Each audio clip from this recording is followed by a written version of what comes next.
Hello, friends. Thanks for coming to my sleepover party. The year is 1996. Yeah, and you want to get out of school early because your bestie is having a party. And it's going to be a good one. And you heard there was boys invited. But they have to leave at 8. The boys are leaving at 8, okay? Their parents are picking them up. And we told our parents that we were gonna do homework. No homework will happen, but you know, it's fine. Just a little white lie to the parents. Oh, we're definitely doing seances. Yes, seances are also happening. Yeah, Just innocent seances where we try and resurrect the dead or put a curse on a boy or a teacher or something like that. Boys, how exciting.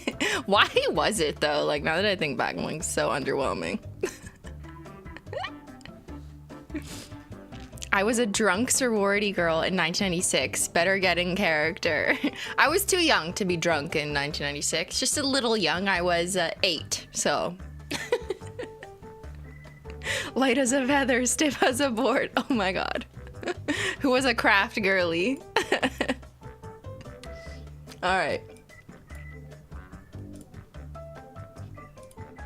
Today is Simply Stream Saturday, but it's 1996. We're going back to the 90s today. I know we've done this before on stream. I know. Like 2 years ago. I was trying to figure out when it was that we went back. And it was over 2 years ago. One of my first streams. Or like one of the first 10 streams I ever did. We did like reminiscing over a 90s nail art book. Do you remember? Mom, we want Fib Finder 2. So Fib Finder was 2000s. I know, we're gonna have this discussion. What is what in what decade? It's hard to segment. I feel like a lot of people blur the 90s and the 2000s. We just smush it all together. Maybe it's like COVID. We just like smush a bunch of years together, except we're talking about 2 entire decades. So we're gonna have to figure out like what is 90s and what is 2000s. To me, Fib Finder is definitely 2000s. But some of my other commercials, if I'm thinking of it that way, were 90s, technically. Like Furby. Furby was definitely late 90s. And What Do You Think was also 1999. Reliving my childhood. I was 6 in 1996. I love how you're even wearing the choker. I found them, the tattoo chokers. I have 2 of them, right? I'm so cool. Because you have to do a color, but then you also have to be like, look, I'm a badass. I got a black one too. So it's the same with the bread. I got a color, a pastel, and I got a black one. And yes, I'm wearing gloves. It's just really, really cold in here. It's just so cold in this stream room. With all this tech equipment, all the lighting is freezing in here. Like, why is it so cold? Brr.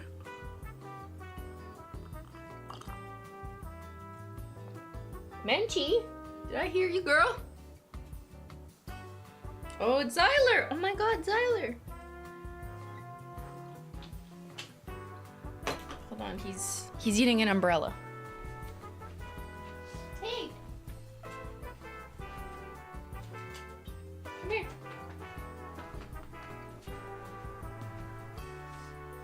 Come here, boy. Say hi to chat, it's Zyler. Hey, buddy. Looking good, boy. No barfing, no eating umbrellas.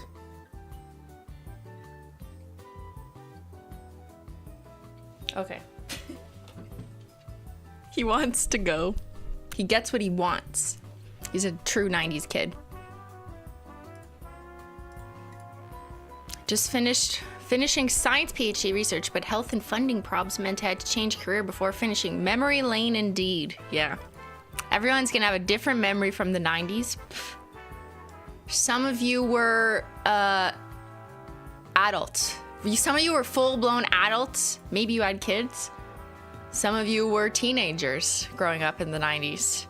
Some of you were children, like me. I was a child in the 90s. Thinking about homework or not thinking about homework. And some of you weren't born.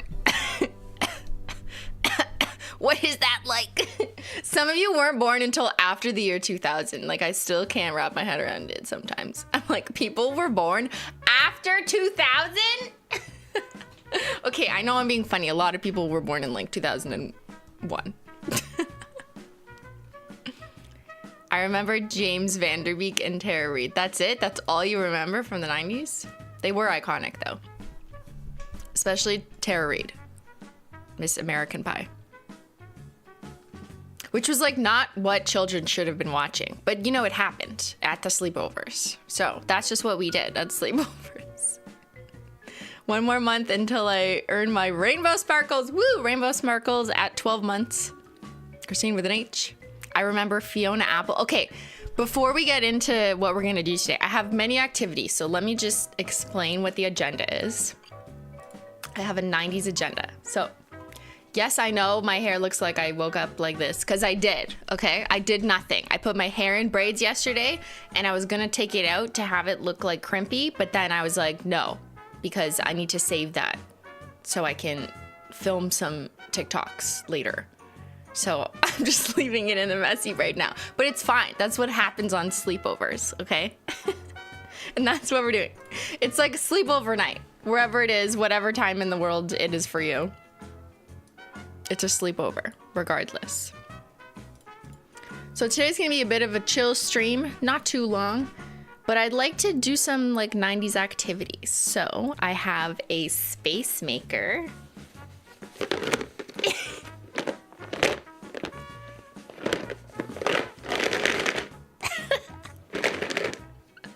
Does this trigger any memories?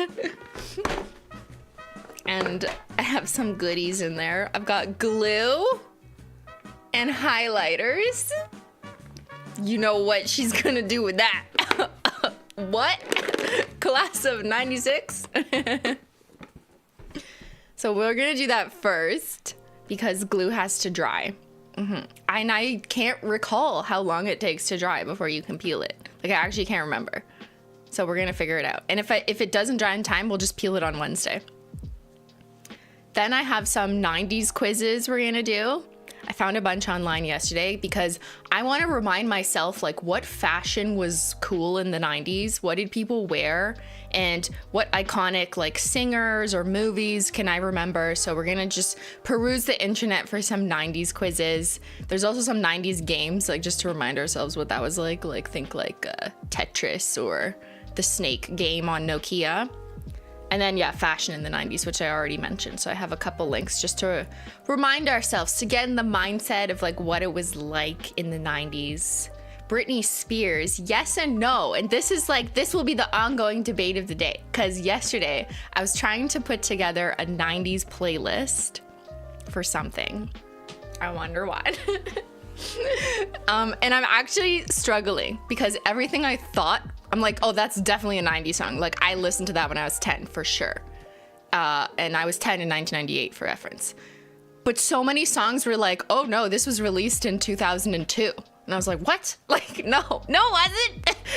How can that be? That makes no sense. It was definitely, like, 1998, right? Like, what do you mean? I was 16? Like, no. Like, I don't know what it is. Everything that I come across, like, a lot of NSYNC was post-2000. And I swear I thought it was like 1997. Like Backstreet Boys was definitely closer to 1997 and that kind of stuff. So I got some Backstreet Boys in my playlist. I have Savage Garden, Truly Madly Deeply. I have a lot of grunge in there. I have Ace of Base. So anything you guys have, I have like Smash Mouth, Chumbawamba. Do you remember Chumbawamba? Tub Thumper? I get knocked down, but I get up again. You're never gonna keep me down. Yeah, okay. Spice Girls, obviously, yes. Venga Boys, fuck. I gotta write this down. The Venga bus is coming and everyone is bumping. New York to San Francisco in the secret disco. The wheels are still a turning. The traffic lights are burning. Something, wow, that's a lot I remember. I have Oasis. Was Hilary Duff 90s? I feel like she was later. But I'll write it down. I have No Doubt. I have Alanis. Isn't it ironic? Don't you think? Mariah. Cranberries, got her.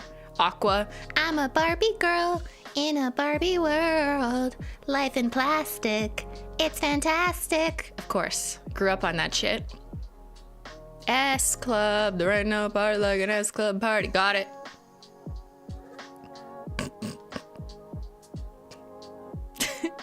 Video Killed the Radio Star was actually like fucking 1979. I looked it up yesterday, but there was like a remix released later. Chasing Waterfall. Oh, I have a lot of TLC. I have TLC. I have Smashing Pumpkins. I have at least one Blink-182 song, like early Blink-182. Robin. Oh my god, I just remembered Robin. I have Boys to Men. Robin. Wow. I have Offspring, Eiffel 65, which was actually 1999, but I'm counting it. I have Destiny's Child, obviously iconic. My body's so bootylicious for you, babe. Skater Boy, Avril was post 2000s. I know. Genie in a Bottle was also 2000s. I think it was 1999. I might have added it anyways. Mbop, Hanson, got him. Was Radio, I feel like Radiohead was for not young people yet though, right? Like I feel like it took time. I don't know, I could just be making that up. Oh my god, All Saints. What the fuck did they sing? Why do I remember them? What happened to them? Was Linkin Park the 90s? I don't know. The Thong Song by Cisco. Was that 1999? Okay, then I'll add it. I have Smash Mouth. Aaron Carter. Oh, why did I forget Aaron Carter? Okay, this is great research. Thank you. You will appreciate the fullest playlist. I have Green Day. I have Celine Dion. I have Ace of Base. Yeah, Linkin Park was more 2000s. Obviously, I got Spice Girls. Pink was also 2000s. Hanson got him. Third Eye Blind. Okay, I'll look it up. Evanescence was 2000s. I have Aaliyah. Little Bow Wow. What year was he? I feel like he's later. Because I feel like I wasn't interested, so I must have been like older. So it must have been Usher. Also, 50 Cent and Nelly, like, it's getting hot in here, so take off all your clothes. That was 2000s. I swear I was like 10, but I guess not. Sugar Ray, got him.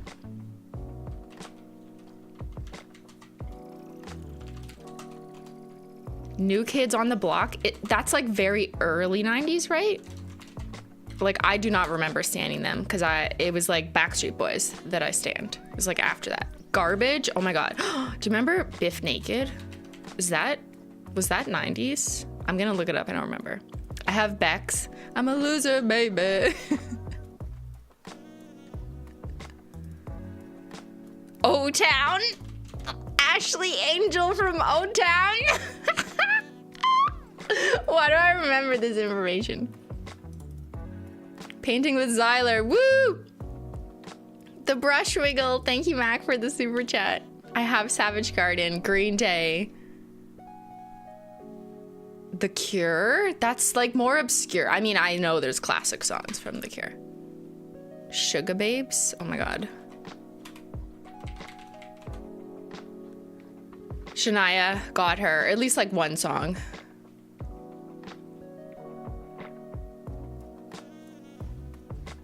Sir Mix-a-Lot. That was like really early one, anyways. I ain't got no anaconda or whatever. She can do side bends or sit-ups, but please don't lose that butt.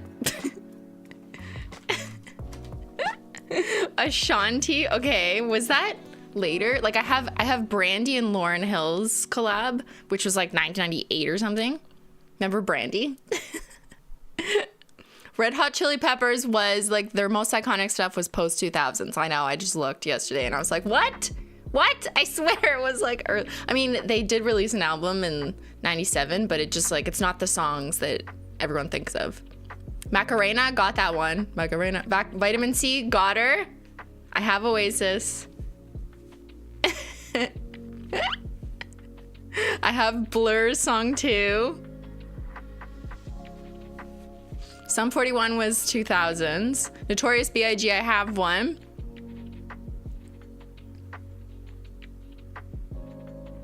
I have Weezer. I have Matchbox Fun. This is the thing, like there's a lot of genres, right? And I went from listening to like Britney Spears, Backstreet Boys, S Club 7s, and like whatever band, you know, group was manufactured in the industry at that time. I went from that straight to like more grungy stuff. Like Nirvana, Goo Goo Dolls, Bare Naked Ladies, Dave Matthews, Aerosmith, like that kind of stuff. So I know all those grungy ones, but as I started building the list, I was like, okay, this is now getting disproportionately like rock. Or whatever was considered rock, but like popular rock, pop rock at that time. So I was trying to find other stuff that wasn't just that. I have Mandy Moore. Yeah, I have one Tupac song on it. But like, and I need more that isn't just like what I listen to. Incubus. That was 2000s, right? That was like 2000s. I have Gwen Stefani. Love her. Macy Gray. Oh my God. Remember how huge she was? What song? What was the name of that? I just try to walk away and I stumble. What? Was that 2000s though? Like it could be. Shaggy was 2000s, right? Yeah, I know. So much stuff that we think was 90s was actually like 2002.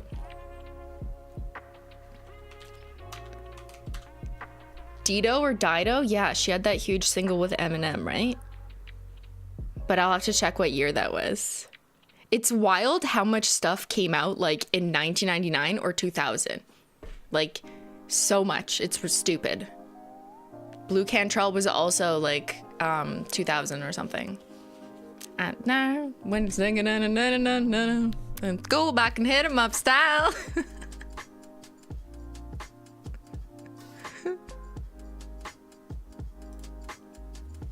I feel like the Sailor Moon theme is iconic to be in the 90s list. Yeah, but then you go down the road of like television songs where I was thinking like, you know, traditional artist songs. Real Big Fish had hit it big with Sellout in 1996. That sounds familiar. I'm sure I would like know if I heard it. You know what the most annoying thing about streaming on YouTube is that we can't just like play these. I wish like there is no rule, but I wish there was a rule where you could just, as long as you played under 15 seconds and you were having conversation around it, it like wouldn't cause you to, you know, submit all your monetization to a record label. I wish that was the case because that's what we'd be doing. Just listening to like 10 seconds. To do a bit of a throwback. Okay, so thank you. I've taken a lot of notes. I much appreciate it. I will build on my 90s playlist and then I will share it with you guys at some point early next week. But yeah, the vibe is 90s. I'm trying to do a cutoff at 2000s. Like we're not going into 2000s. 2000s is moving into a bit more technology for me. A little bit more like see-through peripherals of Macs and stuff. And the 90s is more about like more traditional media, like VCRs and VHSs and going to the movies, because it was before the internet hit it big. Like maybe you went to your friend's house in 1998 and their parents had a computer and you connected to dial-up. Maybe. Not everyone. Like I remember starting to go to people's houses and there was dial-up. Maybe it was like 1997. Okay, I'm exaggerating. And then you'd hear the AOL. Doo, doo, doo, doo, burp, burp, burp, burp. That's the 90s to me. The 2000s was like MSN Messenger, talking in chat rooms and stuff. But like, it's a whole different era. Okay, the 90s were much simpler than the 2000s because it took 8 years to log on to the fucking internet. So like, to get hate on the internet took so long, it just like never happened. Can you imagine? Wow. You like barely talk to your friends on the internet in the 90s. You talk to them on MSN in 2004. But that's a different story. The 90s were simpler. The 2000s introduced a bit more complication, I will say, as a teenager growing up in the 2000s. Yeah. We could do a quick poll to see which generation you're in. We did this last week, but let's do it again. And ICQ. Uh-oh. Uh-oh. Love that sound. The OG Instant Messenger. That and AIM. AIM? AOL Instant Messenger? Like, what's your aim? What are we doing today? Just reminiscing. We're gonna put glue in a Spacemaker soon. Don't worry. Productive things. Okay.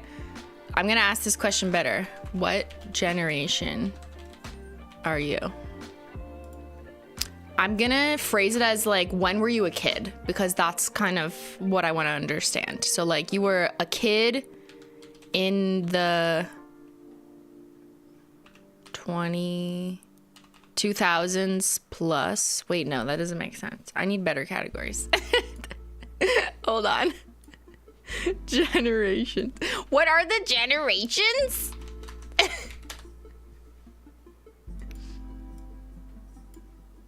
I'm just gonna look at the actual here. Talking about my generation. What generation are you? The lost generation?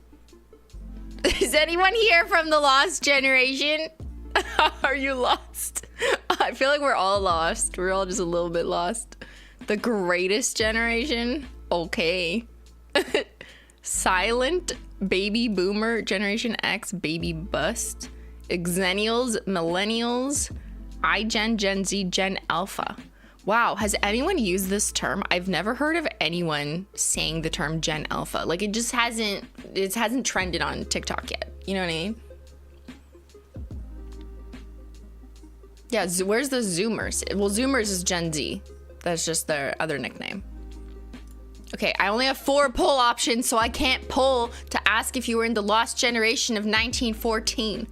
We don't have enough options. So I'll just do here. Let's do millennial, Gen Z. Let's do Gen Alpha is only 10. Okay, no one here is 10. Wow, Gen Zs can be 28. Wow, Gen Z is so old. Okay, Xennials is also a term I like don't hear much. I feel, here, I'll do Gen X or Xennials. And then baby, or I'll just write boomer. Boomer or older. Okay, there. I might have misspelled something. That's fine. You know what I mean. Yeah, I thought Xennials were just Gen X, but I don't know why this is breaking it up, so I just said or that. So go on and vote which generation you're from. I'm assuming no one is Gen Alpha, because you can only be 10. You're 10 or younger. Just wait.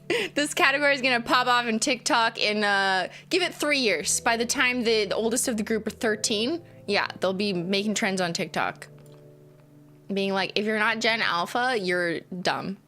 You're a loser. Like, anyone who's not Gen Alpha is cringe. That's what TikTok will be saying in 3 years, mark my words.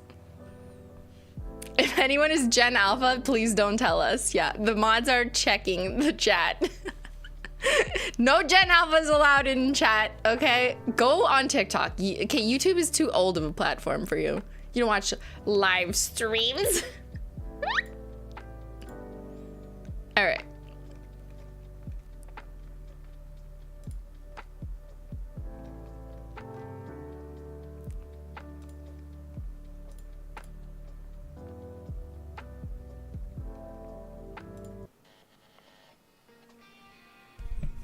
Did Ben vote? This chart's not correct? Okay, well, you know, can't trust anything on the internet.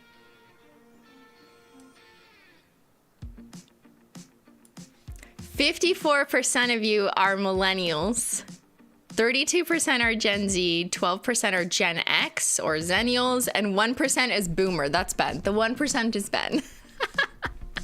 Ben is the most boomer millennial you'll ever meet. Like, what is wrong with him? I feel like I'm I'm the most Gen Z millennial you will meet, because I still wear like my cat ears and whatever, and I don't really care. And I just want to have fun, colorful things, okay?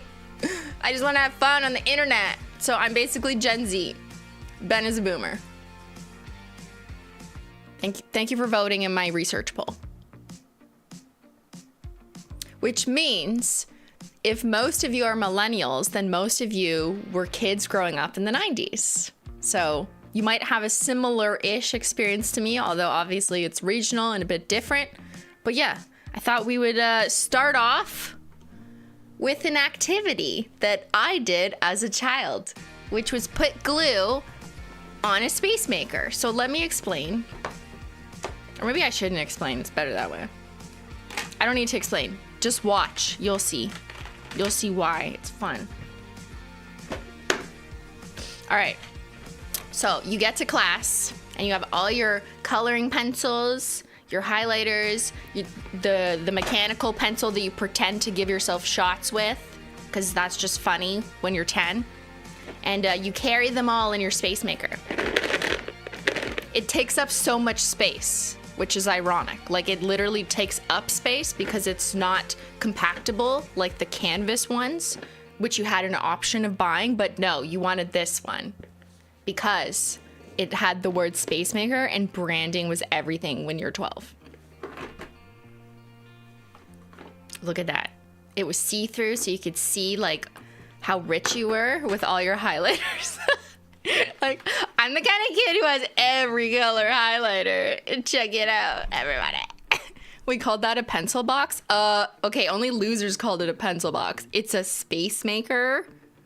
Like, it was like, pass me your Spacemaker. What color Spacemaker do you have? Not a pencil box. Basic. So what I do is I take out my colors. I'm gonna make a pattern. If I do like this. Okay, I'm gonna show you what I did. So you have all your highlighters. I'm gonna turn down the brightness. It's kind of crazy. Here we go. You know what's really annoying though is that I want to find a 90s playlist. Hold on. Please hold. Please hold. There's no 90s playlists in my royalty-free thing. It's very annoying. Like, please make me a playlist. I have to make my own. So the challenge after getting like real music on a playlist is finding royalty-free 90s music. The vibes are just hard to capture. So I found another playlist. We're just gonna take our chances. It's probably terrible.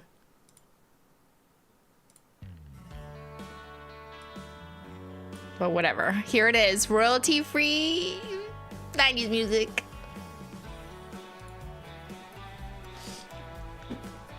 Okay. Take your Spacemaker. And now we're gonna color on it.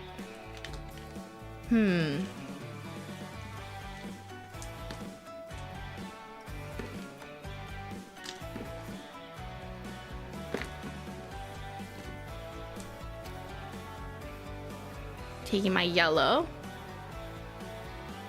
Oh, it's hard to open. Teacher, can you open this for me?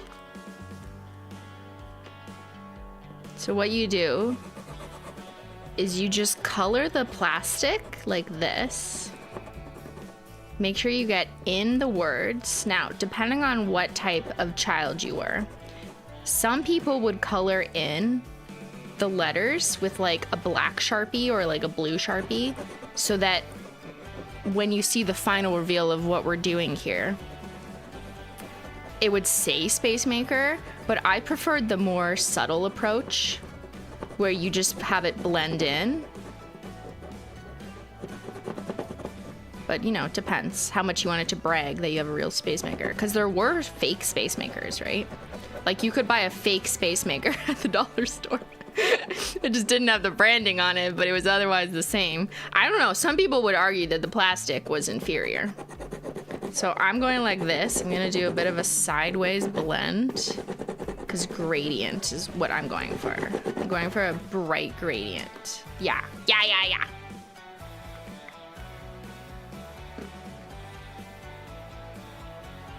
So when you were bored in class, it was more fun to do this.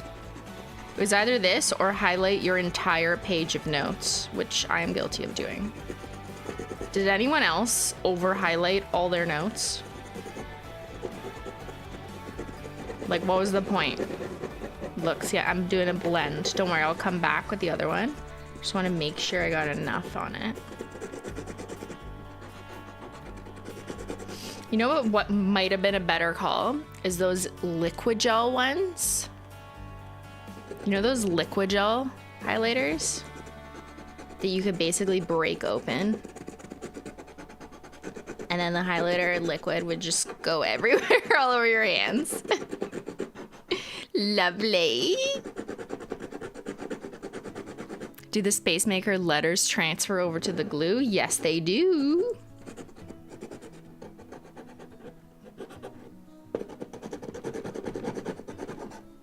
Yeah, I don't know if this pink is like transferring as much as like the yellow clearly transferred, like you can tell.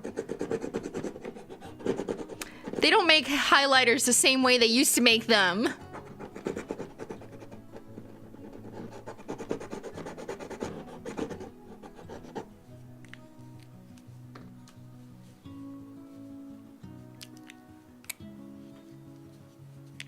What do you mean I bought a cheap pink? They're all in the same pack. It's the Sharpie brand.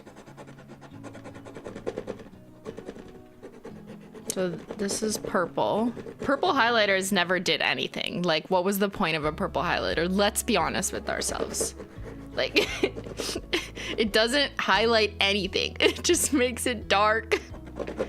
A purple highlighter is what you would use on something that you literally don't care about. You're like, I do not need to retain this information. So I'm gonna highlight it in purple so I don't see it.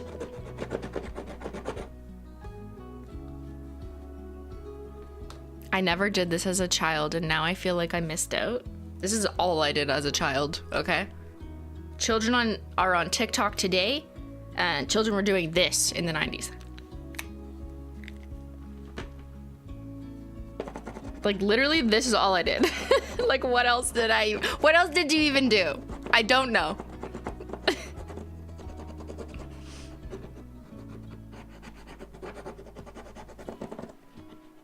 Because right now, like, I mean, I don't think, you tell me, teachers in the chat, do kids just, like, go on their phone in the middle of class? Probably not. But, like, let's say it's recess or in between classes or whatever. I imagine kids are just, like, on their phone. Yeah, well, I didn't have that because there was no phones. So I just did this while I was waiting for the class to start. I was like, I'm just going to color on my Spacemaker because, like, literally, what else do you do?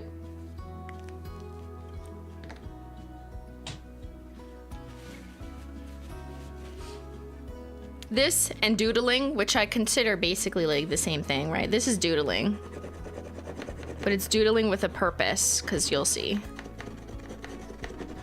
Well, look, if I do a second coat, guys, we got to do a second coat to build it up. Yes, that's the trick. Just like nail polish. Friendship bracelets was also a thing.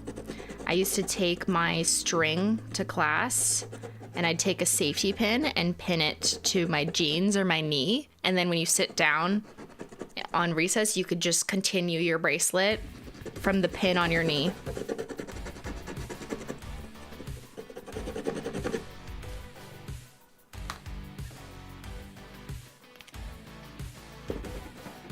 Yeah, just simply things. This purple sucks. Okay, it's coming a little bit more. I can see it more going on the second coat. I think once I put the glue on, it'll all come together because this will start to blend better. And right now you can't really see the color because I'm coloring it literally on like blue. So when I color it on blue, it's like, what are you really looking at? But when I peel it off this, it'll be not on blue anymore, right?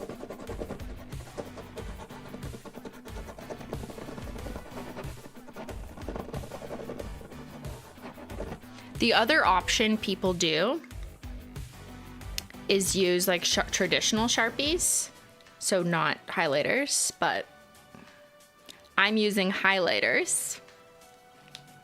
other people can use like just regular Sharpies. Then you take some glue. Does anyone remember which glue?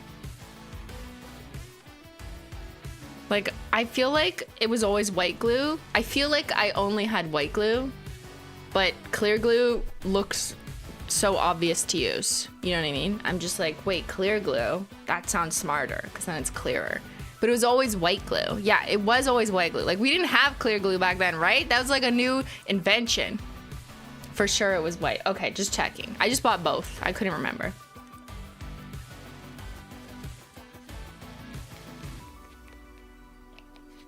It's not safety sealed. Dangerous.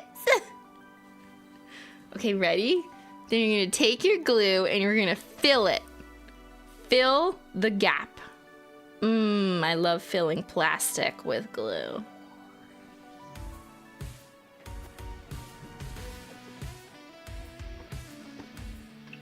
Why are we like this? Why were we like this? And if you think this ruins your expensive Spacemaker, you're wrong. It makes it better.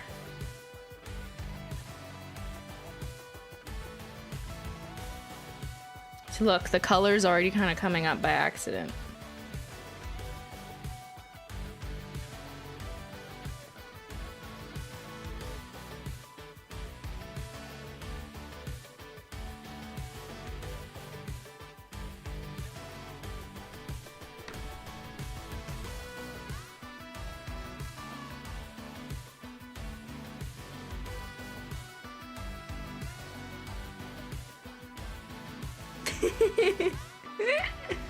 Whee! Okay, and then it's like gonna seep out. Maybe I'll just help it a little bit. There you go. Get a nice clean fill. Look at this. We're basically engineers. So you have a dad who like fills concrete in pools? Yeah, okay, well, I could do that. I could totally do that too. Just saying.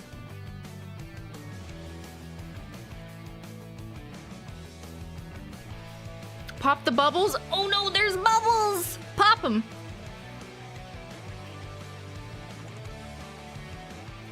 Oh. Bubbles are the worst. The fuck, man? Literally, what the fuck? Got him, got him.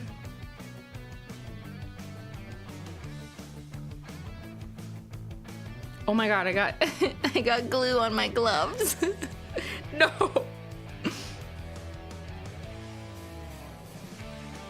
All right, now we let that dry and go back to our sleepover party.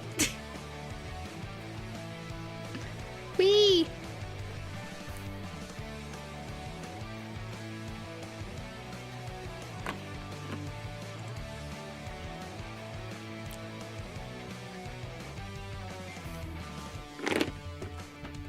Now don't move it. You can't open it or else the glue's gonna spill. So you just have to carefully put it aside. Don't put your elbow in it. What was the point of this? Ben is no fun. Ben is a boomer. He wouldn't understand. Rude. Rude, Ben. Okay, I just had to put it far enough away from me that I don't accidentally hit it.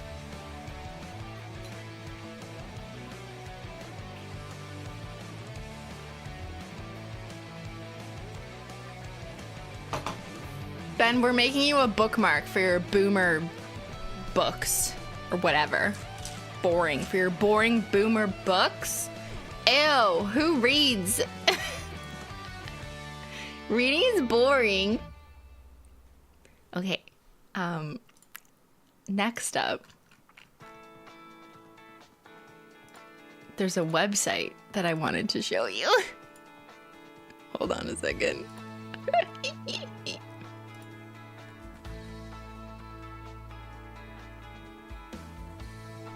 Thank you, Tabby. Okay, there's a website called 90s Kids. and it's literally just full of things that people did in the 90s. And I was on this yesterday and I was like, oh my god, you just reminded me of literally everything. Pizza Hut, okay, was I the only one who went to Pizza Hut? What happened to them? We drove by one in Ottawa the other day and you can immediately recognize them by the shape of their roofs. What happened? What happened? Was Pizza Hut in the States too? Because it was all over Canada. It was so fun and simple. It was a building shaped like a hut and it had a red roof and it said Pizza Hut, and then they had a sundae buffet and you could go build your own ice cream sundae for the same price. Yeah, R.I.P. R.I.P. to Pizza Hut. We missed them. Spice Girls, the rise of girl groups and boy groups. So one other defining characteristic of the 90s was how many groups there were. All of a sudden, it wasn't about individual artists, it was about groups.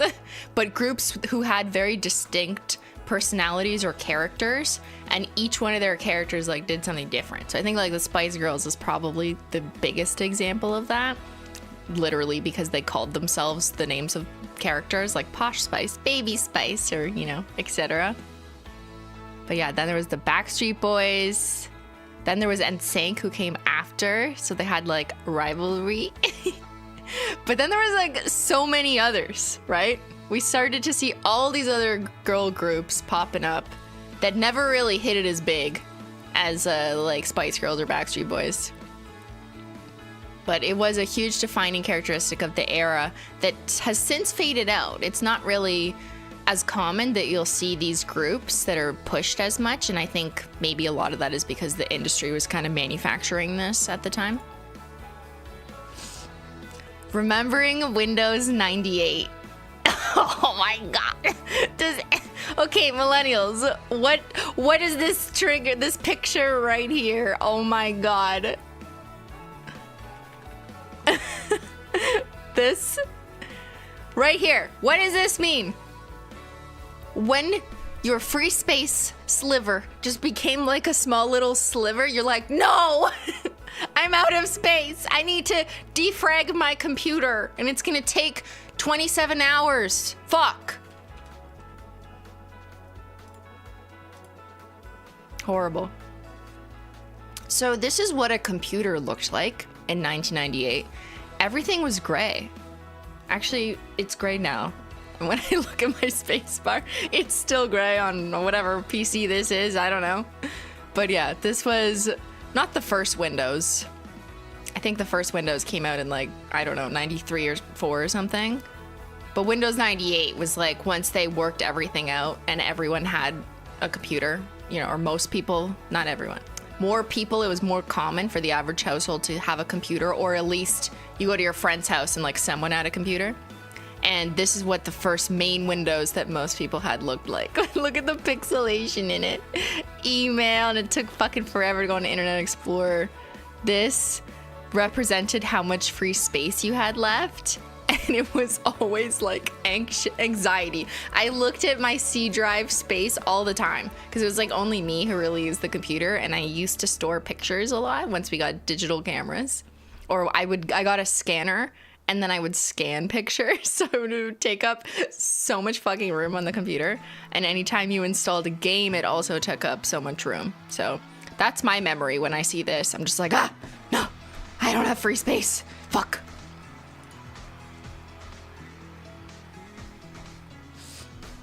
But I guess it was on the cover of PC Magazine. Yeah. It's like, wow, Windows 98, the inside story. It had improved stability and performance. That's what I'm saying. Like, it became like the best Windows. It's like when Windows hit it big.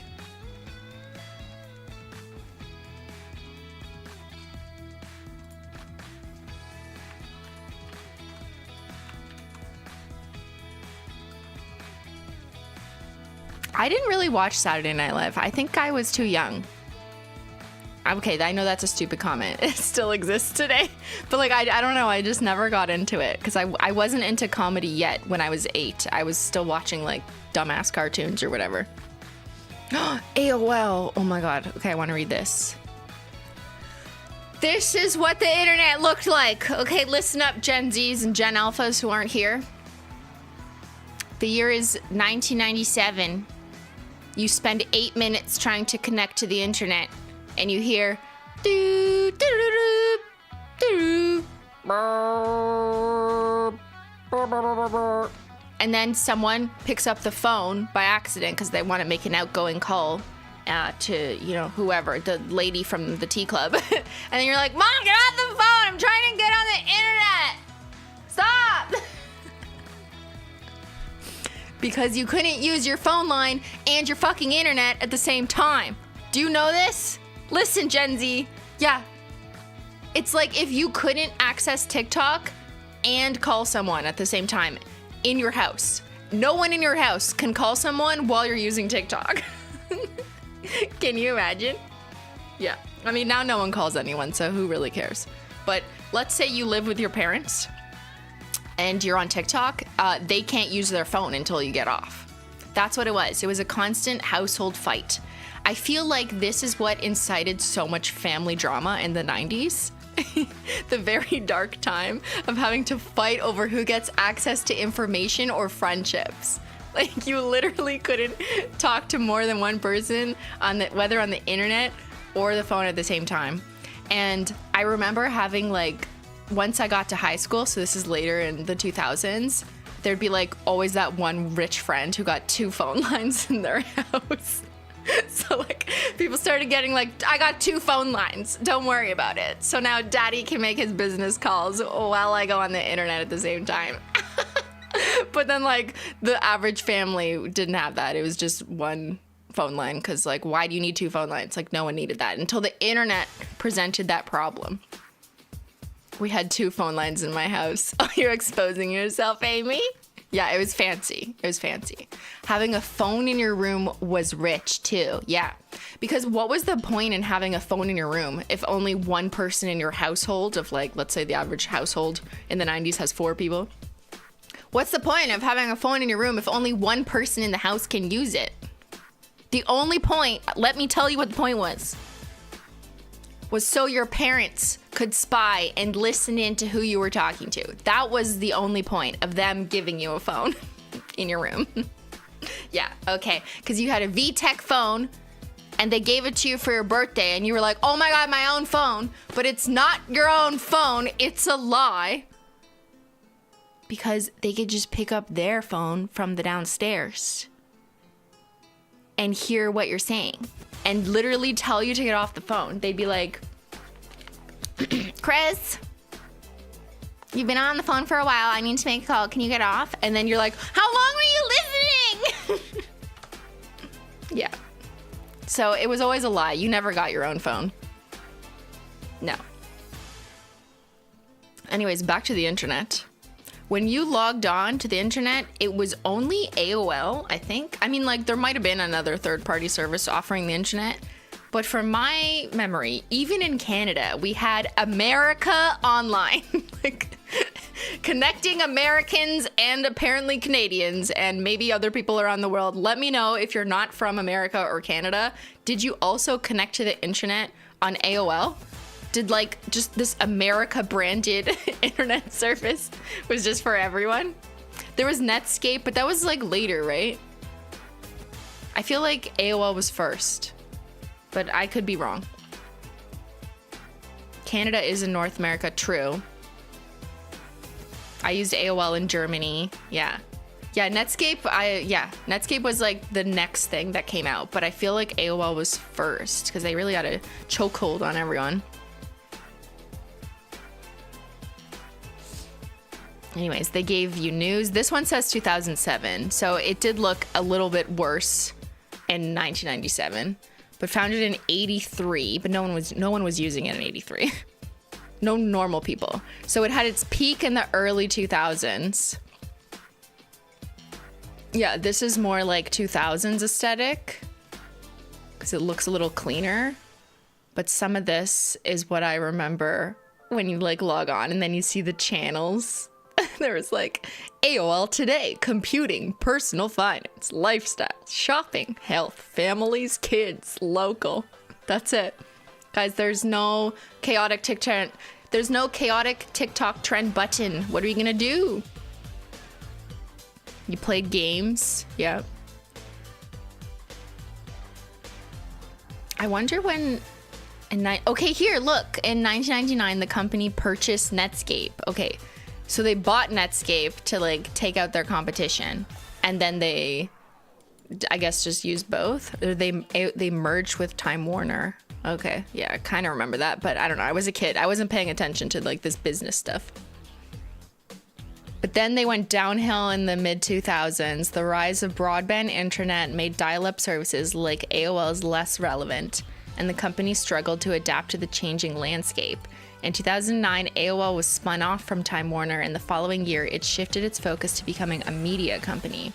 Today, AOL is a subsidiary of Verizon Communications, having been acquired by the telecom giant in 2015.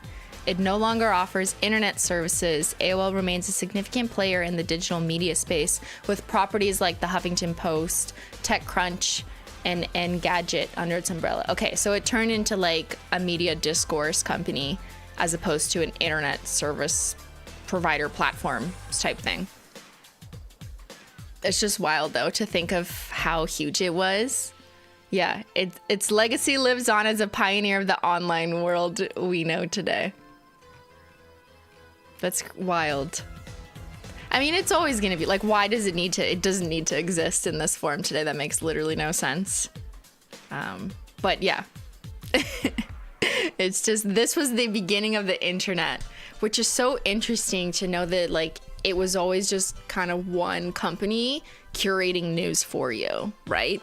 This was before Googling was really a thing. And I remember Ask Jeeves. Does anyone remember Ask Jeeves? Okay, let me show you the world's first search engine. Ask Jeeves. Okay, they still exist on ask.com, but I need the history.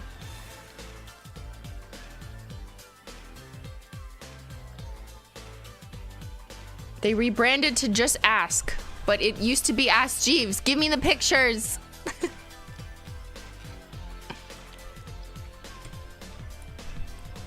Don't lie to me.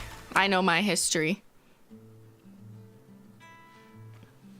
But I want the... Okay, give me a picture. Okay, yeah, this is what it looked like.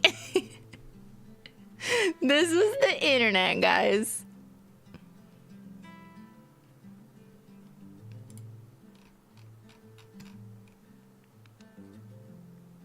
So instead of Google, there was a butler. His name was Jeeves. Have a question? Just type it and ask. And it was amazing. And I remember as a child, I'd like show my parents this. I would say like, look, like literally when you guys can't answer questions or you don't know, I can answer it instead. And I would like look something up and prove to them that they don't know something, but I could figure it out. But now that I think about it, like how much information was Mr. Jeeves really pulling from, you know? Like what did he have to go on? How much information did we get from Ask Jeeves in 1998 that was wrong? I wonder.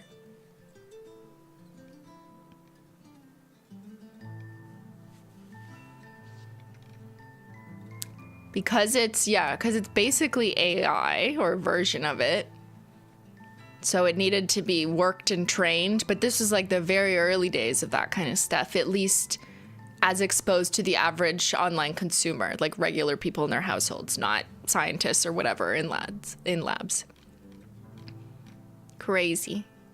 But yeah, you could look up the cost of something. You could look up who won the Olympics, who the last president was. And for the most part, it was right. But who knows, you know? Who knows? Crazy. Okay, so that's AOL. That's the internet, which wasn't that pervasive in the 90s. It became pervasive in the 2000s, obviously. But like in 1997, I feel like most people, like the internet was there. It had just started. And obviously everyone's upbringing is a bit different. And maybe regionally the internet wasn't in parts of Australia in the same way it was in parts of Canada. But where I was growing up in Ontario, Canada, in the suburbs, most families' households started getting a computer in the late 90s. And they got internet but most people had to sacrifice their phone lines to get on the internet. And then it took forever. So because it took so long, like no one really relied on the internet, which I think is interesting. So in the first few years of the internet, very few like average people or teenagers relied on the internet because they didn't need to, because the internet was unreliable. So you just never built your life around it. But now, or even later into the 2000s, people started building their life around the internet or on the internet because the internet was more reliable. But like, imagine if the internet just cut out today, how much that would fuck up the world. So much. But it would not have fucked up the world in like 1998. Wait a second. Do you remember the fear of the Y2K? Hold on. I just had an unlocked memory. Who remembers the stress of the clock changing from 1999 to 2000?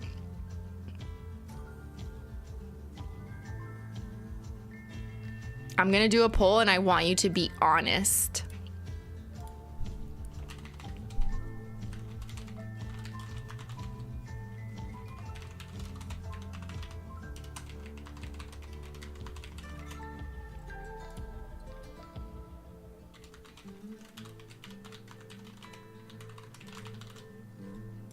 Be honest. When the clock was gonna turn from 11:59 on December 31st, 1999 to the year 2000, were you scared?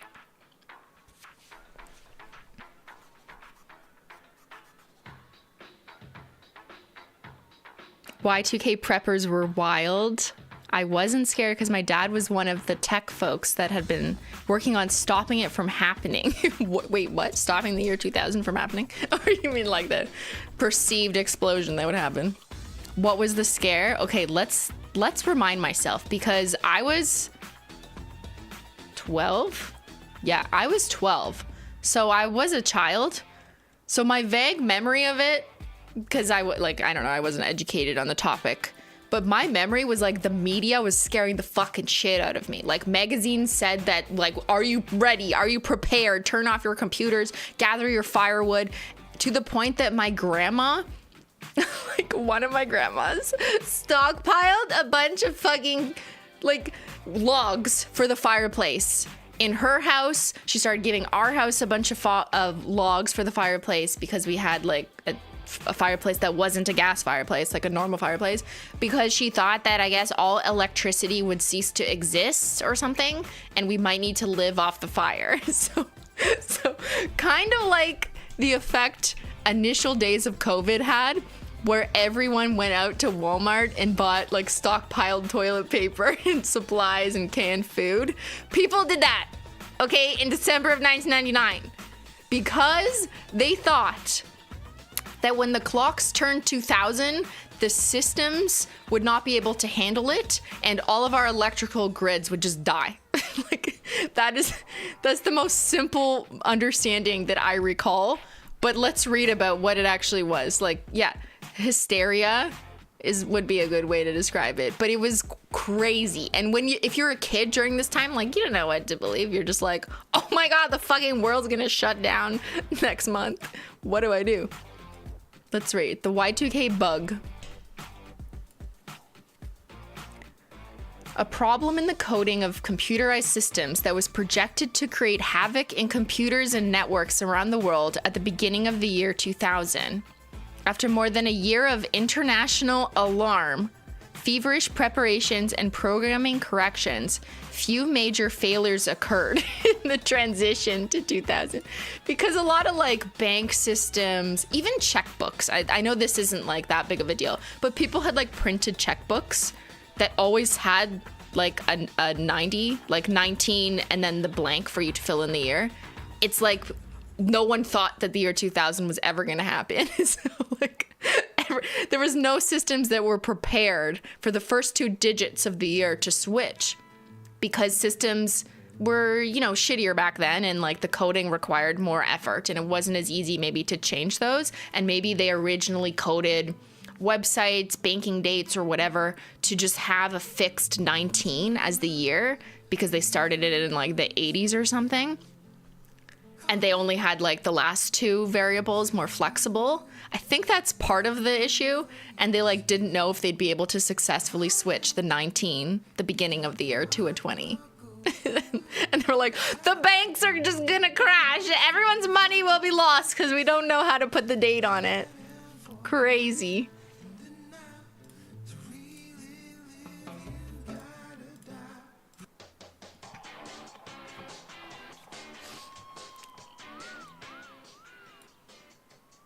No. Okay. Until the 1990s, many computer programs, especially those written in the early days, were designed to abbreviate 4-digit years as 2 digits to save memory space. Okay, so I was somewhat correct. These computers could recognize 98 as 1998, but would be unable to recognize 00 as 2000. Perhaps they thought it would mean 1900. Many feared when the clock struck midnight on January 1st, 2000, many affected computers would be using an incorrect date and fail to operate properly unless the computer software was repaired or replaced before that date. Other computer programs that projected budgets or debts into the future could begin malfunctioning when they made projections into 2000 because it like didn't know what year you're talking about all of a sudden. In addition, some computer software did not take into account that the year 2000 was a leap year. Wait, what? I didn't know that part. And even before the dawn of 2000, it was feared that some computers might fail on September because early programmers often use a series of 9s to indicate the end of a program. Oh, so it like became a code to end the program. I didn't know that part. I don't remember that part. It was feared that such misreading would lead to software and hardware failures in computers used in such important areas like banks, utility systems, government records, with the potential for widespread chaos on and after January 1st, 2000. Mainframe computers, including those typically used to run insurance companies and banks, were thought to be the subject of the most serious Y2K problems, but even newer systems that use desktop computers were considered vulnerable. Yeah. Like, it was chaotic. I want some more information about, like, the media, because that's my memory of it. It was like they were, like, I was fucking scared. I thought the world was gonna end.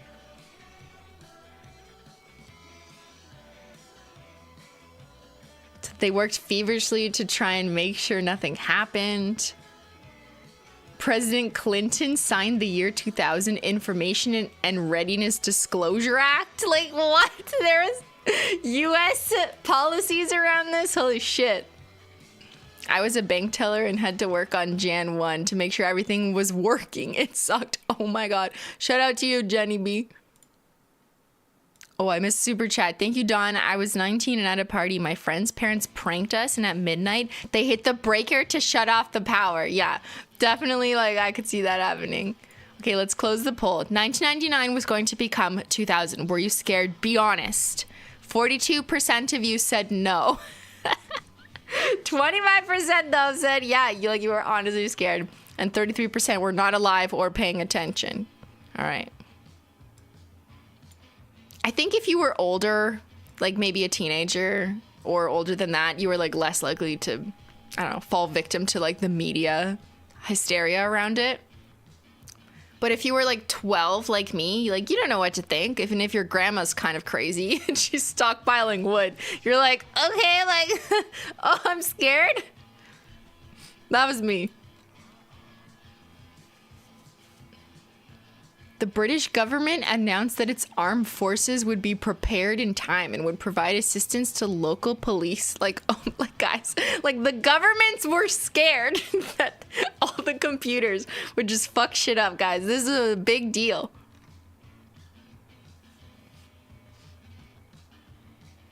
An estimated $300 billion was spent, almost half in the United States, to upgrade computers and applications to be Y2K compliant.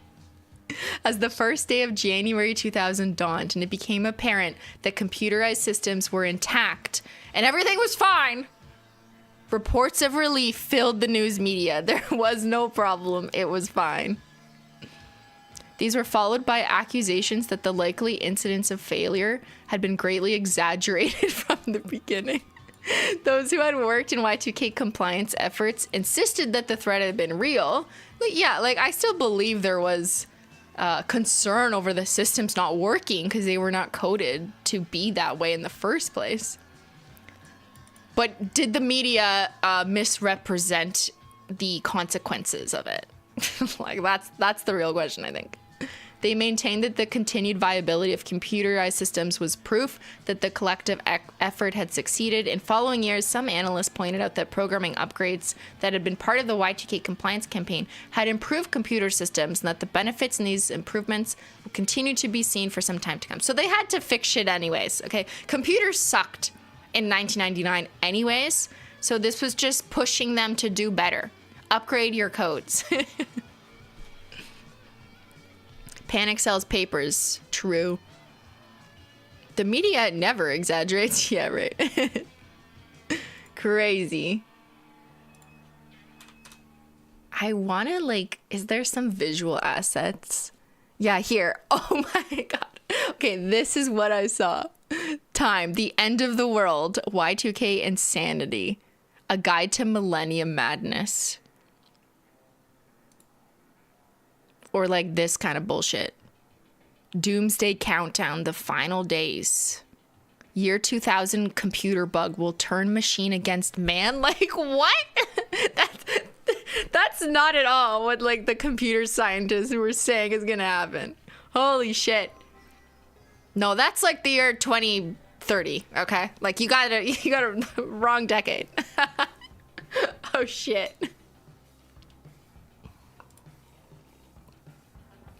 Is this the end? The day the earth still stands. Like, what? Y2K become human. Exactly. I just want to know who started this. Like, I mean, I don't know who started it, but the media certainly carried it and pushed it forward. World rejoices. Y2K bug is quiet. Like, everything was fine.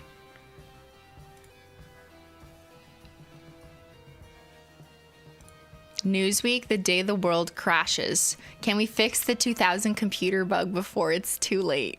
Like, but so many people, including myself as a 12-year-old, I didn't understand, like, what was the problem? Like, what? There's a bug in the computer? Like, even that terminology was like, I don't know, not something I really understood. Crazy. Yes, that's why Prince had the hit with the phrase "party like it's 1999." Yeah, because it insinuated that the world was gonna end.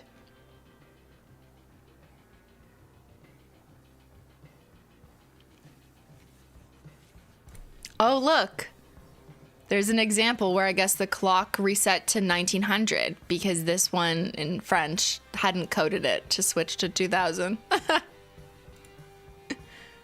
The date you entered 010100 is not valid. Please enter. That's probably fake. Like someone just made this.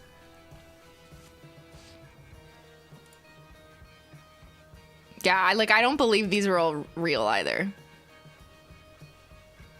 Oh, yeah, this. Okay. Does anyone remember fucking Best Buy? Okay. Why did Best Buy participate in all this drama? Best Buy and like Radio Shack, if you had those where you were, and they told us to turn off our computers. And I guess that's like, okay, that's not a big ask. So like, why not just turn off your computers? Like if you know your power might go out because there's a storm coming, you either have storm surge protectors on your computers just so nothing gets zapped or whatever, or maybe you just shut it down. So that's not a bad thing to remind people of that. But I guess when you pair this with all the other stuff we were observing in media, it just felt like a constant reminder that like shit was gonna go down. Like I understand this is like better be safe than sorry, but it just like all contributed to the same feeling of anxiety. Like we're all gonna die.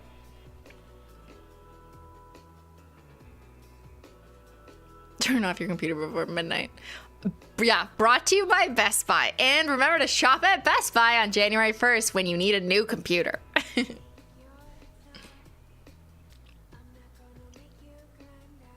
I saw someone in chat, was it Ben? Saying that it actually did cause a crash?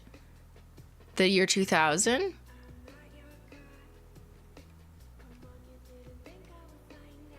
Thank you, Ben, for educating us. Yes, in my North American bubble, it was mostly reported in media that like we all over exaggerated and everything's fine. But yeah, maybe, wait, are you kidding? Shut up! I'm gonna fucking, Ben, you fucking boomer. I never know when he's telling the truth. My hands smell like glue.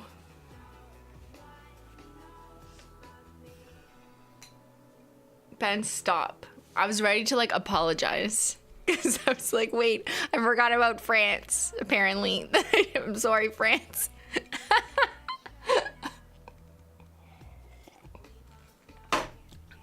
I was 12, okay? Like, Ben is lying, we're fine. Whew, thank fucking God. I was ready to issue an apology for my uneducated stance on the harms of Y2K, which I am misrepresenting. Fuck. I almost brought out the ukulele. Can't sing though. Okay. Alright, let's move off Y2K.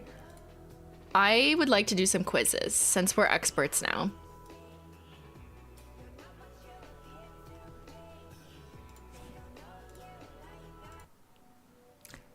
Pick a 90s quiz. 90s quizzes. Let's see.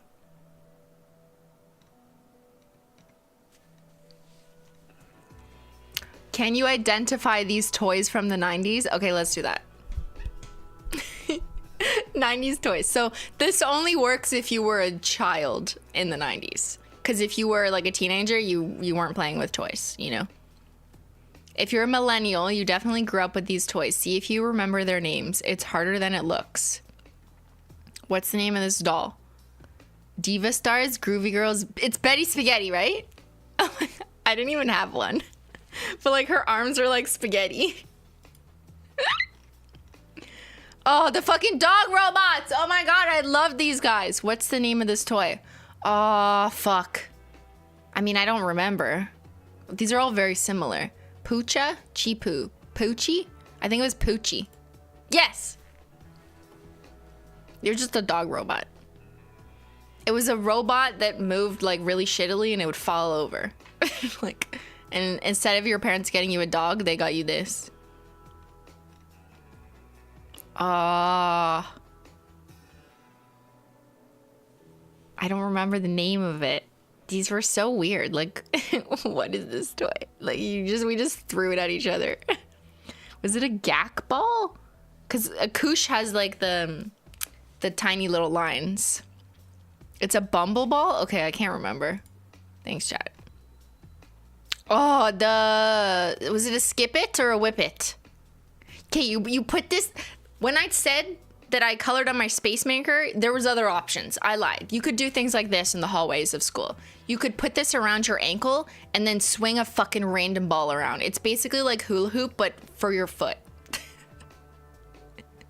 Okay, it was a skip it, yeah. And then you'd smack your friend in the leg and they'd get bruised, or you'd smack yourself. It was so stupid. It was basically a weapon. Like, what? Because this was heavy. So you could like whip it at someone. The moon boots or moon shoes. Wait, it's basically, come on, like that. Those are close enough. They are from Nickelodeon. I never had these, but I saw them on commercials.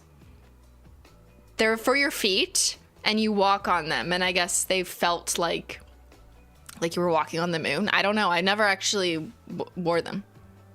Moon shoes. Close enough. Okay, that was a koosh ball. Again, just a fucking ball that you throw around and that you feel because it's kind of fun because you're bored and there's no cell phones. So you just hold squishy balls like that. Squishy balls and glue and highlighters is all we had to occupy our time. I had one of these. It's the Sky Dancer. Yes. She looks like my aesthetic, actually. Okay, so can I find a commercial of these? Sky Dancer toy. I want to show you what this is. Oh, it was the 2000s? Okay, this looks new. Like, I need an old commercial. Like, one where they actually released.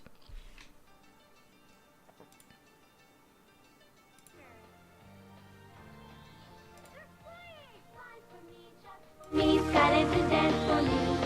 Wow, they really fly! Come to me, dance for me, Skydancers fly for me. Wow. They're beautiful. Skydancers, real flying dancers with magical wings and pretty dresses. Hold their magic star and they twirl and fly. Skydancers fly just for me. Flying Skydancers, doll and doll with launcher sets, each sold separately. Yeah, spoiler alert, they did not fly that high. Exactly. Yeah, it's kind of a stretch. Like, it's not, they were not that good. Yeah, they broke a lot. They were banned. They were banned, really? Did I have an illegal toy? They were dangerous. Like, you could just fucking whip it and it would, like, smash the ceiling sometimes if you did it. If you did it on your bed, if you were standing on your bed and you went like this, you could hit the ceiling. And then it would fall back on people's heads. The Christmas one flew into the fireplace. Okay, now I need to look this up. Sky Dancer recall.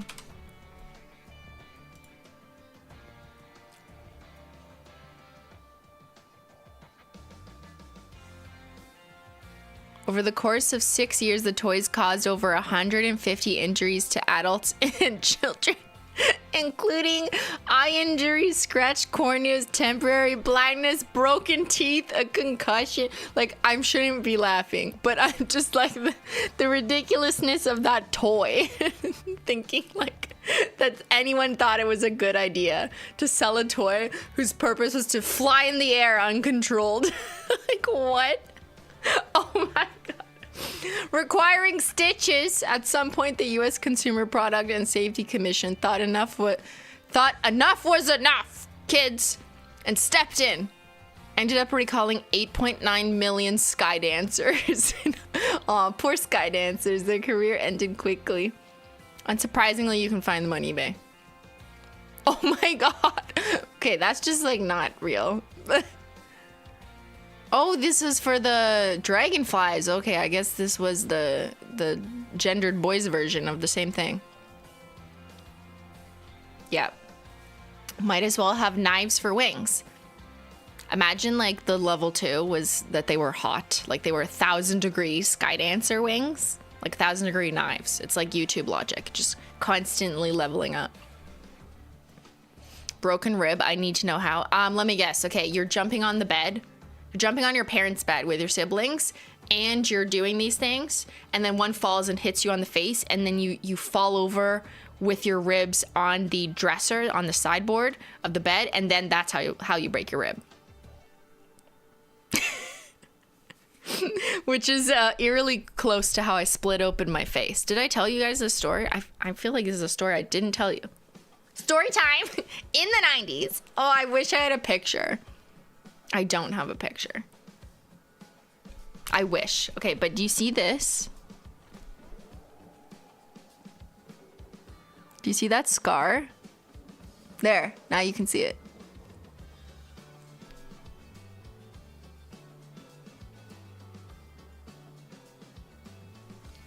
Yeah.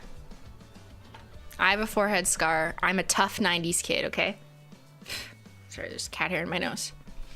I had 2 90s injuries. It wasn't a Sky Dancer, but it might as well have been. So my sister and I were jumping on our parents' bed. That's why I just told that story. I like merged stories. We were jumping on our parents' bed, just, I don't know, things kids do. And I literally just fell head first. I think maybe she pushed me or maybe not. I can't remember. And I fell head first onto the nightstand that was like made of wood on the corner of it and just smashed my fucking head open. Yeah. So that was one injury that I had as a child because we were bored literally jumping on a bed. The other injury I had as a child in the 90s was I was tap dancing without tap shoes, but I was like practicing my tap moves on the first day of like grade 1. Yeah, it was the first day of like grade 1. And I was dancing on the steps outside my house on like concrete steps. And I literally just fucking fell. Just a dumb child dancing, fell. No one pushed her. There was no toys involved. Just dancing. And I fell flat right here on the brick or the concrete, like where the stair is. And I split my nose open. And I was bleeding and rushed to the hospital. So that was fun. And then after that, I had like black eyes for like weeks. I might have told this story before, but like when you break your nose, I guess you just get black eyes. I don't know. It's like someone in medicine will understand. But it wouldn't go away. So there's like black eyes for like weeks, even after my nose healed, which they like put it back or whatever, and then it kind of sort of healed itself. So I didn't end up needing surgery. Sometimes I question your commitment and I sparkle motion. What? I don't know what you're saying. Is this a quote from something? I don't know. I have a small scar on my left eye because I was playing with a balloon pump and it broke. No! I did successfully miss the first day of school, yeah. He meant in sparkle motion. Oh, okay, got it. Sorry. Anyways, I had black eyes for like a month after that injury, and I was like in grade 1, so I had to go to class with black eyes. And I remember my dad, like I used to go to Home Depot with him all the time, I don't know, to like randomly pick shit up that he was working on the house. And then I guess someone gave, this is me thinking like later how this story was told, but obviously I was like really young, so I don't remember at the time. But apparently people gave him like bad looks in the store because his 6-year-old kid had like black eyes. And I guess like they, you know, thought that it was him or something, and like it was like obviously not. So he refused to take me out to stores anymore because people were looking at him or us that way. And obviously that's not something you want to feel like as a parent or have anyone like call anyone on you, and that was obviously not the case. But like I just remember him later telling me that he was like, yeah, I'm not taking you to the store until it heals, because it just looked like I got punched in the face. And people are so cruel, and like, I guess something must have happened. I don't know what exactly happened, but I'm assuming someone at some point like said something to him or gave him a bad look and made him feel bad for like having his child who just had black eyes, and he like didn't want to take me to the store anymore. Oh man. Like, no, like just tell them my kid is stupid. She just fell on her fucking face. She literally danced herself into the stairs.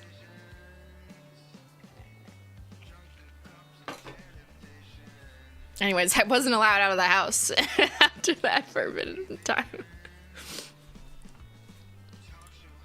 Okay, where were we? Back to toys. This is cursed. Whatever it is, it's a bucket, and I didn't want to play with it. I don't remember. Was it Mr. Bucket? Fuck, it was Mr. Bucket. I hate it. I hate it. What's this toy called? An LA tube? No. LA fun. It's not fun. It does not look like fun. I have a scar on my forehead from when I was 3 and I tripped and ran into the metal handle of a desk. Yeah. When you're 3, though, like, you literally don't know how to control your limbs. But I was, like, 7. And then maybe, like, 10. Like, I knew how to control my limbs. And I do remember the injuries. Like, I remember the moments in the hospital. So I was old enough to recall. Oh, the fucking... Was it a pound puppy? Oh my god!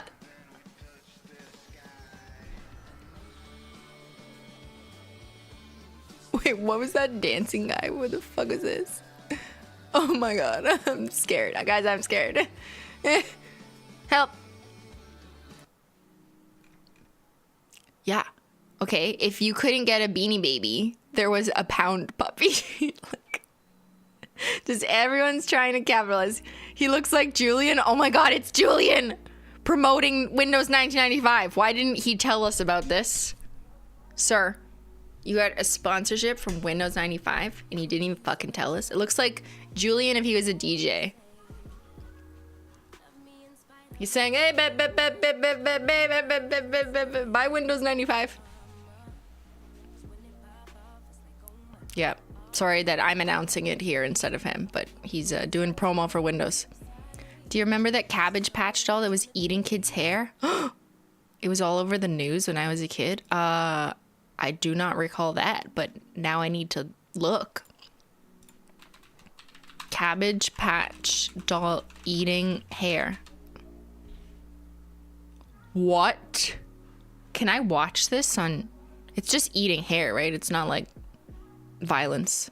Cabbage Patch dolls. They come with registered names. Maybe one in Griffith, Indiana was named Chucky. The Cabbage Patch Snack Time Kids doll is designed to chew automatically when fed plastic French fries. Well, this particular doll began munching on 7-year-old Sarah Stevens' hair, right up to the scalp. It happened, ironically, at a hair salon. The owner tried to free the little girl from the jaws of her doll. First thing I did was, after I got the battery out, to see if I could, push a button or something, a lever, and pull the hair back through. But as the hair went in, it intertwined into the gear, and then you couldn't get it out. Ooh, ow. The only way to untangle Sarah's hair was to spend an hour taking the doll completely apart. Its maker says there have been no complaints about safety, and Sarah wants another one. Ah! No, Sarah! Sarah, no! Cabbage Sarah, no! Child, don't you learn? Sarah wants another one. I love this news anchor. Yeah, or just cut her hair. Like, her hair looks shorter at the end. Did they cut it? They're like mimicking her eating because they didn't catch it on tape. Because you weren't always filming in the 90s, because how could you, right? This was 1996. So they're like, okay, we're gonna need a reenactment. Can you just pretend that the Cabbage Patch doll is eating your hair? There you go. Just hold it up to your head and pretend she's eating it. Like, what was that? Like, why would you tell the girl to do this after she had, like, presumably trauma from, like, screaming at it wouldn't let go of her? What the fuck? My God. Crazy. Okay, well, I don't remember that, but thank you for unlocking this memory that some of us forgot. Goddamn. Toys are dangerous, okay? Don't have toys. I think that's the solution. Don't give your kids toys. You just never know if it's going to eat your hair or fly into your face and give you a broken rib.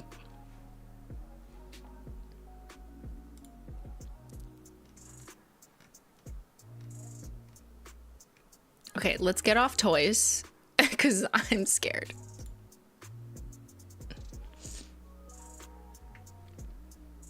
I gotta go back to here. Let me find more 90s stuff. Oh yeah, I want to do this one. I want to do a 90s nostalgia quiz to see how much we remember about the 90s, or learn how much you're going to learn about the 90s in case you were not a child in the 90s. Let's take the quiz. There's so much to love about the time before the new millennium, before everyone thought the world was going to end. It was a simpler time, and we were all hoping the world would end. Like, I'm sure there was some teenagers during that time who were unironically memeing before there was memes, who were like, yes, just please fucking end it. Fuck it, let's go. All right, we put together a quiz to see how much you remember about 90s pop culture. The answers are at the bottom. No peeking. Detectives, take the quiz.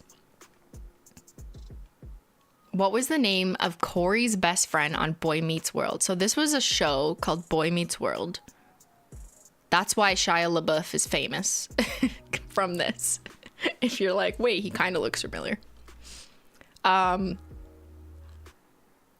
name of Corey's best friend. Was it Sean? It was Sean. No, not Topanga. I think it was Sean. Okay. Spice Girls, Spice Girls. Spice Girls was an iconic pop group made up of how many singers? 5. Duh. And then it became 4 when Posh Spice was like, I have David Beckham now. I don't need you, ladies. All right. R.I.P. That was such a sad moment for like Spice Girls stans. What is this? The mall? In 1992, the largest mall in the U.S. Oh, I don't know. How am I supposed to know? The largest mall in the U.S. opened in which state? Minnesota or Pennsylvania? Can you guys answer this? BMT. Thank you. That's definitely not Shia LaBeouf, by the way. It's not? Have you lived your whole life thinking Shia LaBeouf was in Boy Meets World? Wait. Oh, yeah. Wait. What's his name? We saw him at a hotel in LA once. Shit, Do you you're remember? right. Wait, they're not the same person? That is not Shia LaBeouf. What's his name? Ben Savage? His name is Ben? Mm-hmm. Okay, I retract my statement. I apologize because they're not the same person. Oh my God. You're so right. What the fuck? Sometimes you just, your brain, you know, when you're a child in the 90s, you're pretty dumb. Oh my God. Yeah. Oops. They kind of look the same though, like when they were young.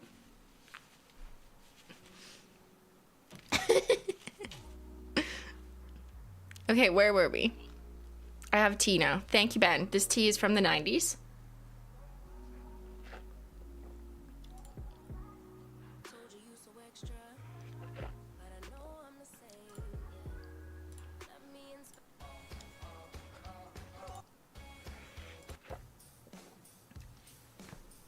Okay. Minnesota. Which beloved 1997 romance novel was directed by James Cameron? Titanic. Okay. What is the name of Will's wealthy uncle in The Fresh Prince of Bel-Air? I watch this show all the fucking time. Uncle Phil. Iconic. Tom Hanks. Who played Tom Hanks' love interest in Forrest Gump?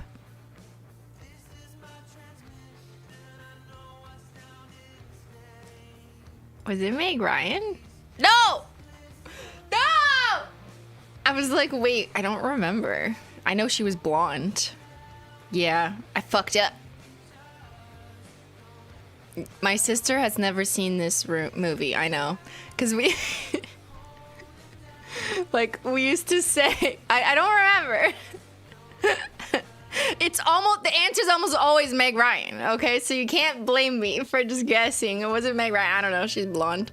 Yeah, Jenna is how he would say her character's name. And my sister's name is Jenny, or that's what we called her, Jenny, growing up. So we used to just call her Jenna. To my sister. To just, like, annoy her. I still do it today sometimes. I call her Jenna or Juniper. J-Lo. This was Jennifer Lopez's first #1 song on the Billboard Hot chart. If you had my love and I gave you all my trust, but you don't know. Or waiting for tonight. Whoa. When you will be here in my arms. I mean, like, they were both #1. I don't remember which one was first. It's kind of a, like, I don't know. No one knows. It's hard. They were both #1s. That's not a good question. This handheld digital pet, Tamagotchi. Who had a Tamagotchi? I'm doing a poll. Did you have a digital pet? Because it wasn't just Tamagotchis. Digital pets, 99. Oh, when I said all we did was put glue in Spacemaker, I lied. We also did this. We also raised eggs and hatched them on a tiny screen that we couldn't use to talk to our friends or do anything of significant social value. But we did hatch eggs. And we waited and watched as the eggs hatched.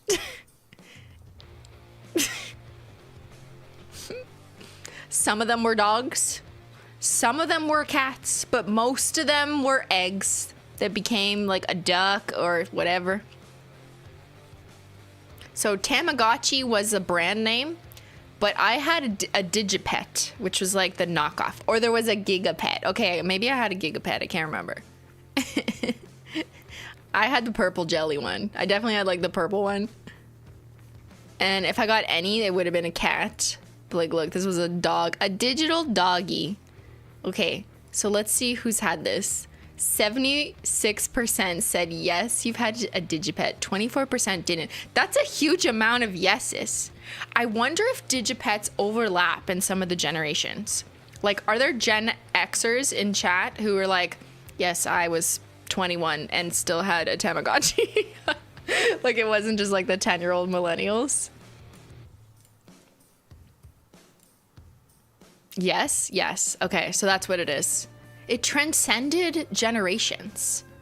Gigapets, Digipets, it's what brought generations together. We all raised a fucking dog on a tiny keychain, okay? We felt important. I think they made a comeback in the later 2000s as well, but they originally came out in the 90s, right? Let me see. Digital pets. The first one was 1995 with dogs, followed by cats in 1996. And then the digital pets were further popularized when Tamagotchi and Digimon were introduced in 96, 97. So yeah, it was like a late 90s, but I guess in the 2000s, they probably tried to like bring them back or whatever. A Gigapet, how much were they? They were roughly $10. Oh my God, looking at this brings up so much memory. I just like, I don't know. Between coloring my Spacemaker and raising my Tamagotchi, like this was my life. And I was fucking destined. I was determined. This is why I have such good self-discipline skills, actually. It's because of my Digipets. Like, I was like, I need to raise it. It only has 3 lives left. No, I don't want to start over. Do you remember pets? I mean, aren't they like the same thing?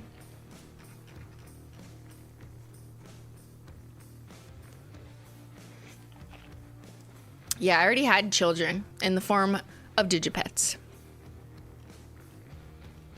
Iconic. Love these things. Honestly, like such a good way to waste your time. Now that I'm being a boomer right now, I fully acknowledge and accept the ramifications that come with being a boomer. I remember people walking around with 15 Tamagotchis. Yeah, they were really cool. They were bragging. Like, that was flexing, was carrying around your 15 pets on your belt. It was like, okay, fucking chill, bro. What was I saying? I'm being a boomer. Acknowledged, accepted. The amount of time we spent on dumb things like this, I think is so much better for your mental health than the amount of time people have replaced things like this with and what they do instead. Because like raising a fucking Digipet as like obsessed and stupid as you might have been over it at the time, like what was really the consequence? Like, not really. Like you wasted time, you didn't do your homework, you were annoying, you wanted a new one, you were being antisocial. Like, yeah, okay, there's a few consequences, but like, that's it. Like that's it. That's all it was limited to. Now there's no such more harmless things to waste your time on because everything is available to you all at once when you have like TikTok and Instagram. And now people will waste their time. Everyone needs to like, you know, spend downtime doing something. Now you just go on your phone, you go on Twitter or TikTok, and you're getting all this stuff that is arguably has more of a worse consequence to your mental health, your life, and society at large than the shit we wasted our time on. So even though we're equally as unproductive as kids, which is like fine, like, yeah, we need dumb shit to waste our time on.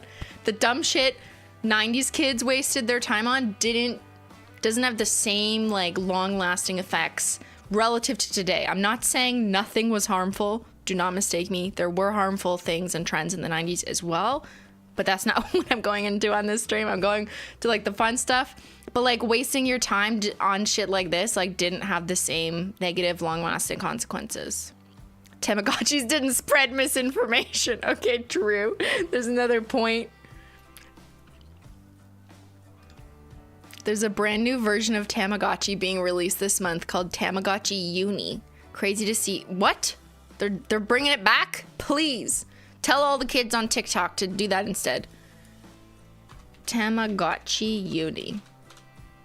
In some ways, again, a boomer millennial speaking, I feel like children raised in the 90s have a different type of resilience than Gen Alphas who aren't here, so it's okay, we can talk shit. And maybe like younger Gen Zs.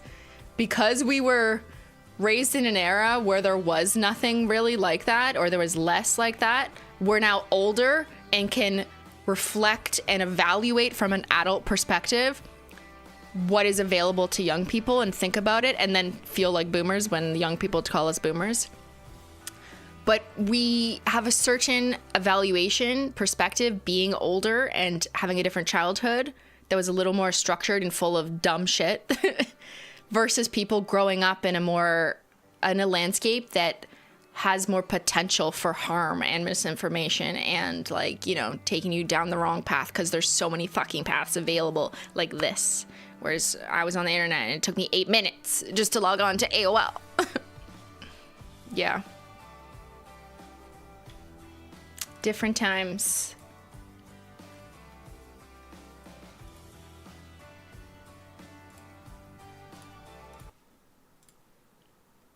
Ben sent me this. What's this, Ben? Messing around with cats. Oh my god. I remember this desktop.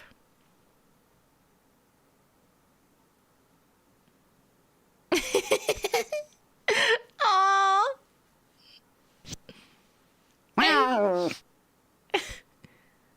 Aw. I don't remember playing this. I mean, the aesthetic I remember, but I don't think I actually had this.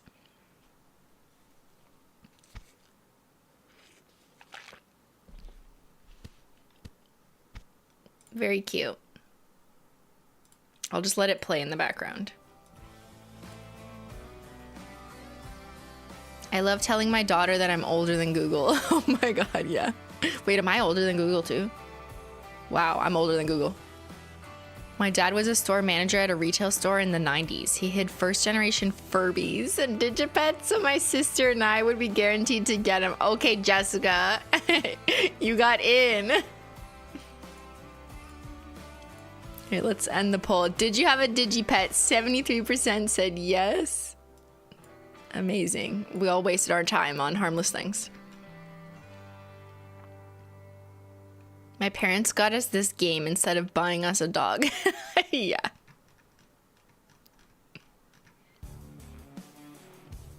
Good times.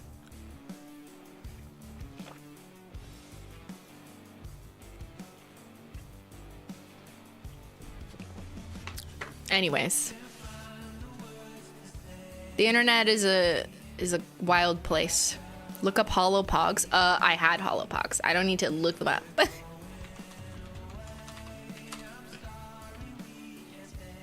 Let me just look up Pogs, okay? Who had this? Another example of harmless children's things in the 90s.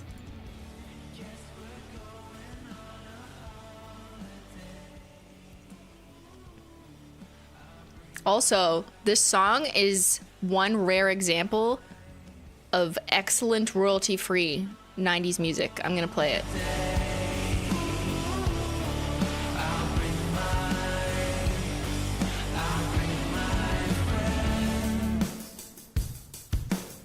A Holo Pog. You kept them in these plastic containers that kind of look like Pringles. Pogs are my gambling addiction? Oh shit. I guess there's a harmful behavior.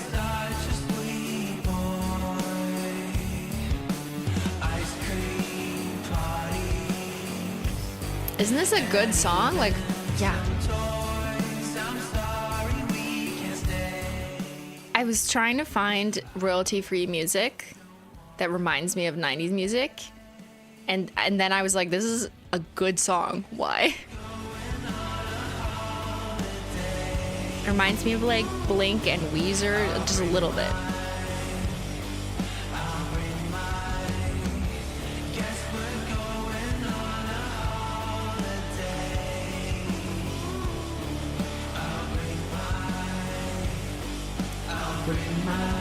Friends. Like even the lyrics, guess we're going on a holiday, I'll bring my friends. Like I was like, 90s for this guitar solo.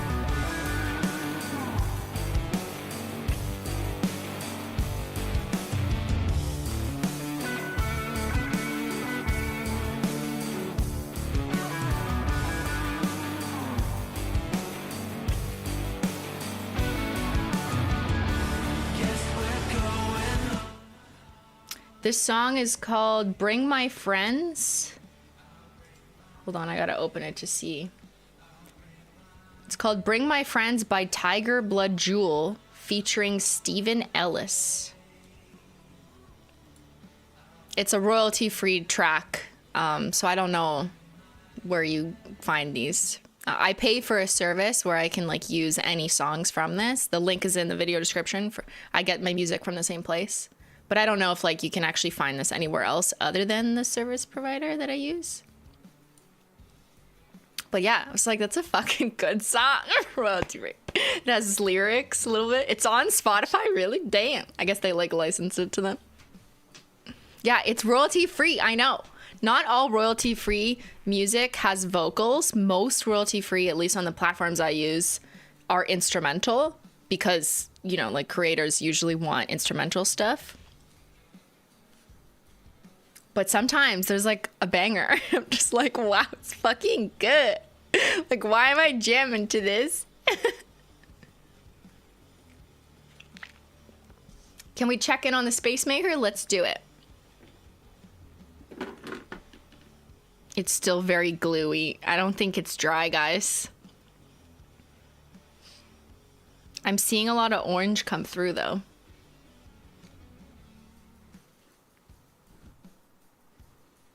Yeah, it looks like it'll be waiting until Wednesday.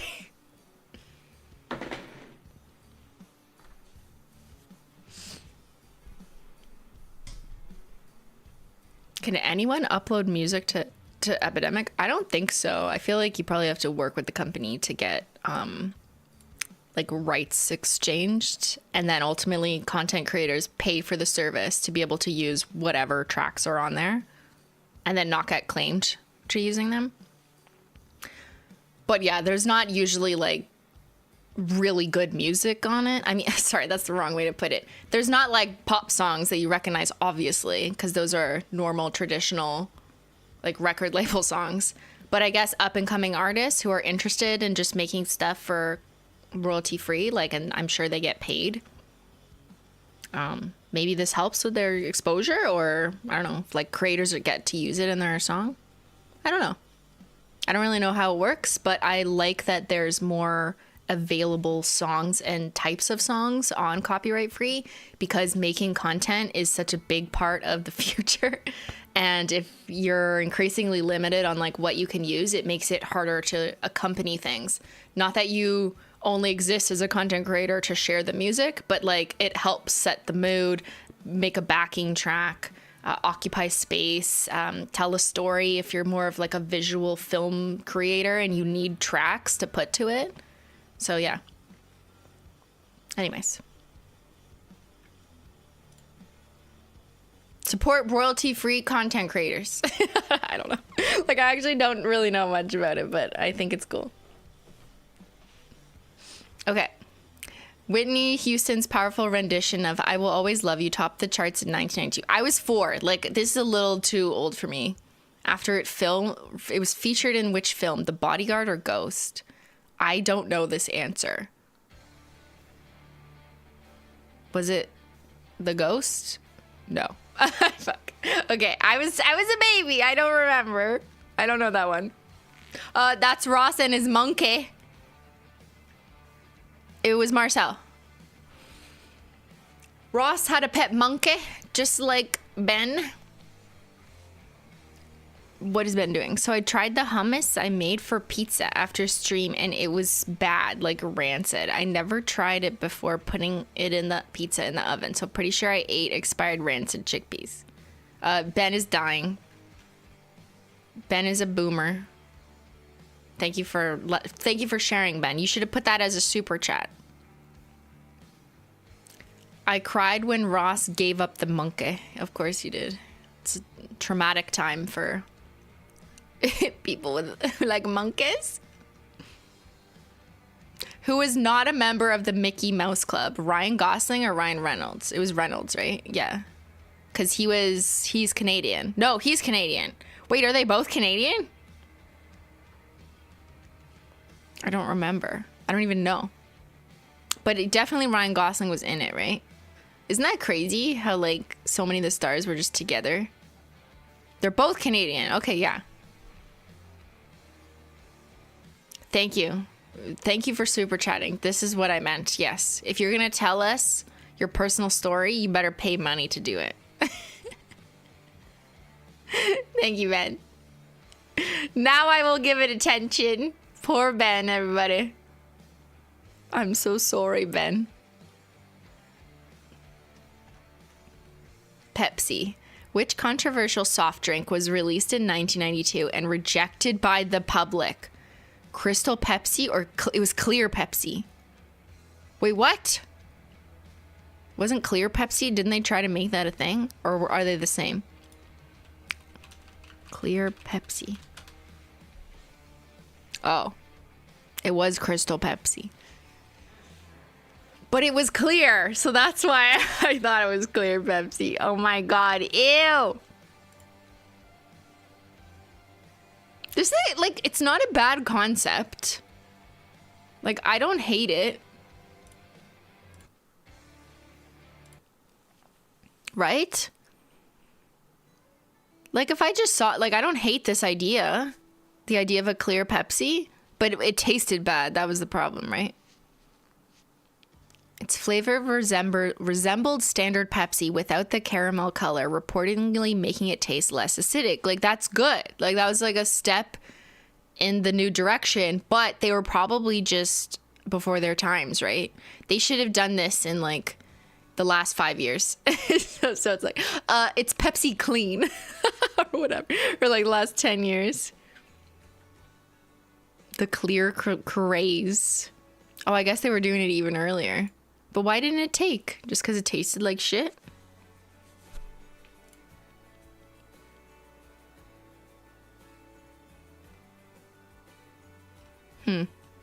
R.I.P. It was marketed as a caffeine-free clear alternative. Like, that's not a bad idea. That's a good idea. Its official slogan was, "You've never seen a taste like this."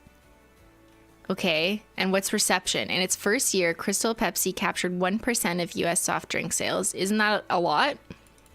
Of all soft drink sales? It was named Best Product of the Year for 1992.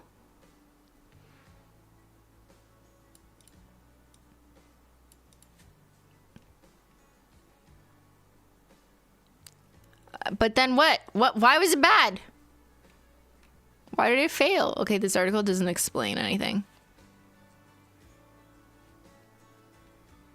Yeah, it was a little bit ahead of its time, maybe. No one wanted to hear about healthy shit in 1992. Okay. They're like, give me my free roll-up, bitch.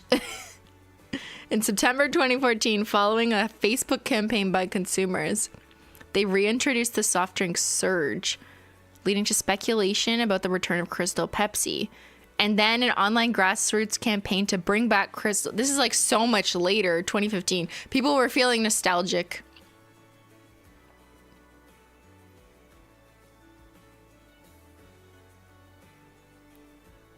We're lucky to have a Pepsi super fan like you on our side. We definitely hear you and your followers, and we think you'll all be happy with what's in store. Stay tuned. What? In mid-2016, Crystal Pepsi was released for a limited time across the United States and Canada, promoted with a retro-styled website and marketing video, including the Crystal Pepsi Trail browser game. It was re-released again for a limited time in 2018 in honor of its 30th anniversary. Okay. It's like they have their own detectives. Okay, this is like Holo Taco. Where like Coca-Cola or Pepsi has like their own group of people who are like, bring back this from 87 years ago. And then they like try and get social media riled up to the point that they actually get a response from the companies like, we hear you, we will do it, whatever you say. And then they do it just to humor them. There's literally Pepsi detectives.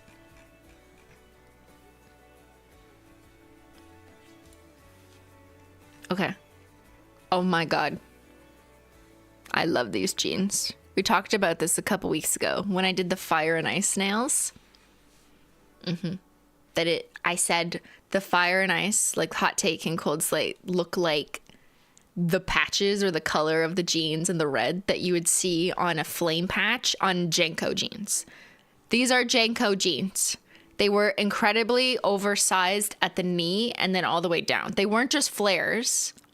They were like really baggy all throughout, and they often had like appendages on them that look like what you traditionally see in like working overalls.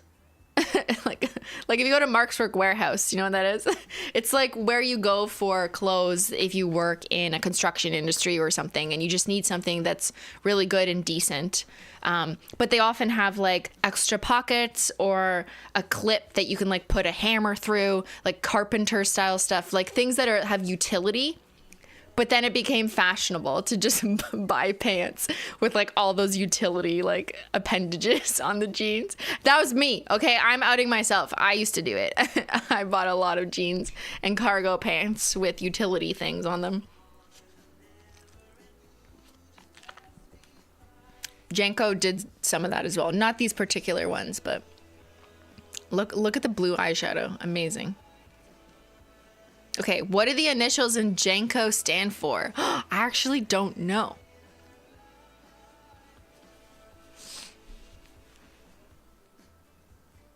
I don't know. No one said it that way. No one cared. It was just Janko. Journey Now Carry On. Well, Journeys was a shoe company, right? Judge None Choose One. People aren't that sure either. Like, I don't think. Okay, yeah. I don't think anyone ever said that. They just made jeans. That's why I thought they were called Janko, because they make jeans. That's it. Full House. In Full House, what color was the exterior of the original house? White. Right?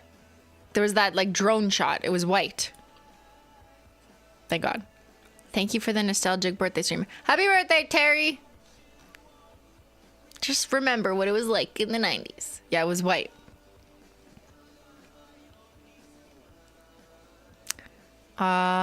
TLC's hit song, I ain't got no scrub. Scrub is the kind of can't get no love from me. Sitting on the passenger side, trying to holler at me. Okay, I'm terrible at singing. It's fine. It topped the Billboard Hot 100 in what year? I don't know. Like, okay, when you're that young and it's that long ago, like, whatever. I think it was 99, though. Literally no one knows either. Yeah, no one knows.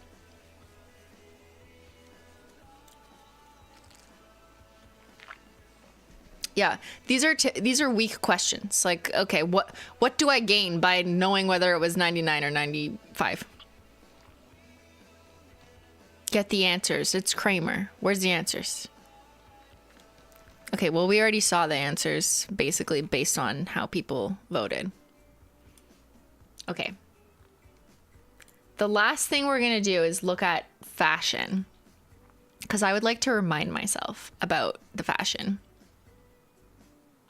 Maybe let me just play you this for a minute. I'm going to do a quick pee out the tea, and I'll BRB. Here, I won't even put the Be Right Back on, so you can just watch Cats. Here you go. Run a little ad for Susie, like it's 1998.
I can't find my lip smackers. Or my Bonnie Bell. Someone stole my Bonnie Bell.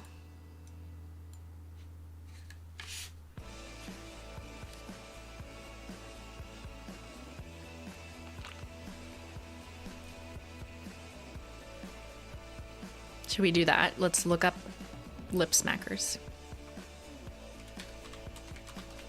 Guys, this is all I put on.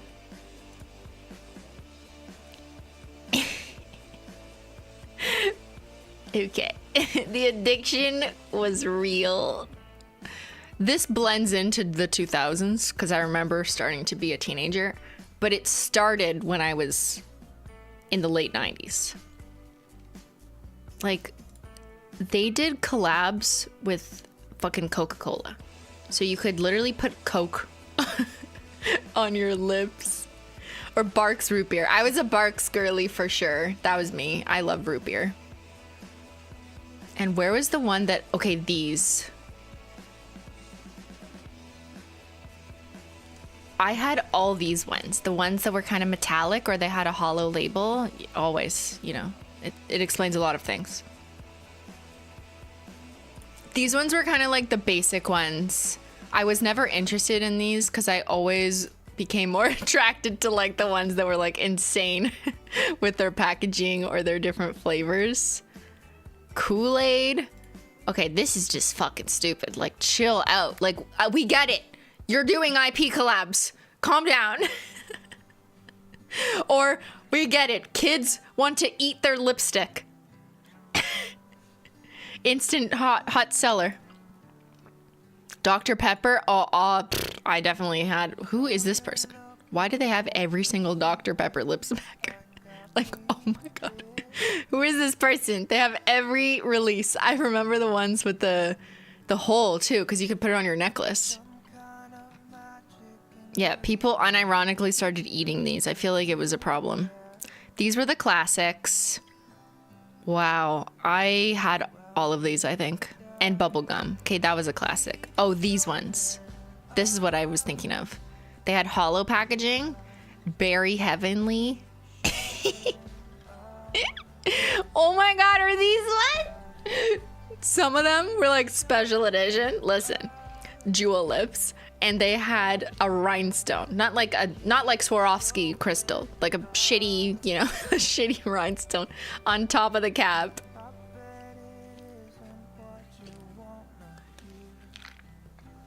Uh-huh.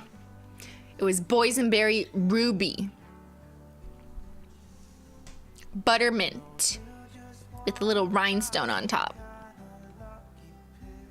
They also had the ones that were more like lip glossy. I was never into those. I much preferred this style because it's just like easier and more moisturizing personally. Wow, this is crazy. They probably made a bit of a comeback. Because it's so fascinating to see how like Gen Z is so into what I was into when I was 12. And the fact that they find so much of it appealing. They find all of it appealing except for the actual simplistic way of living. It's like they like the dressings of the simplicity of things like caring about different colored lip smackers or butterfly hair clips or whatever. But they're not actually living the lifestyle of that simplicity where really all you do with your time is play with a fucking digipet and that's it. Yeah, it's more like accessorizing with an era rather than taking it on wholly.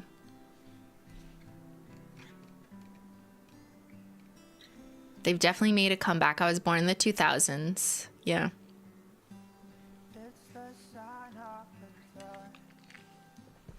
This is bringing back the memes. I can literally taste the lip smackers right now. I know, me too. Like, it's crazy.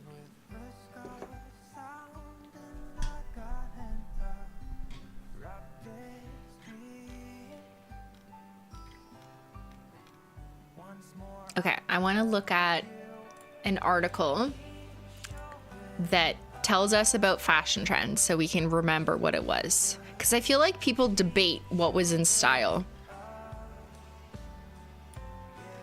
Okay. So here's the fashion we all rocked, allegedly, according to myimperfectlife.com. And obviously, depending on whether you were a teenager or a child, it was totally going to change. And what group you were in. You know, if you were a popular girl, like in Clueless, then you were wearing different things than if you thought you were a loser. Okay? So, number 1 is buffalo shoes. Hold on. Just change the song. It's singing at me too much. Buffalo shoes? Okay, I never called these buffalo shoes. They were platform shoes, guys, right? And I had a lot of them. That was definitely the Spice Girl influence. And I think that's coming back. So the idea was that it's not just about high heels or like wedge sandals that were tall. All of a sudden, running shoes had like 3-inch platforms on them.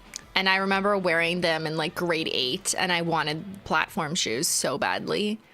Now, I never wanted to wear stiletto boots like this. That's not for me. Like, my feet cannot handle that. But platform running shoes was like the best invention I've ever seen in my life. Platform running shoes. And then like every brand hopped on board. Like, this isn't what I mean. Like, this is the 2000s version of it, where it's like, okay, what are you doing? I mean, like, the thick... I gotta type in 90s. Like, that's not what I mean. This is like Yeezy fucking trying to influence there. What was the actual 90s ones? Like this. That's what I mean. Yes.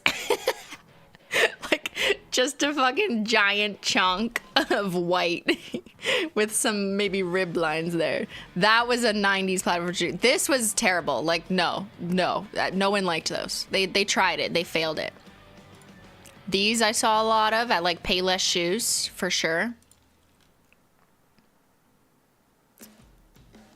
I feel like these are just people trying to be like the 90s, but it's not actually the 90s. Like, you can tell, right? When a shoe's like, that's not actually from the 90s.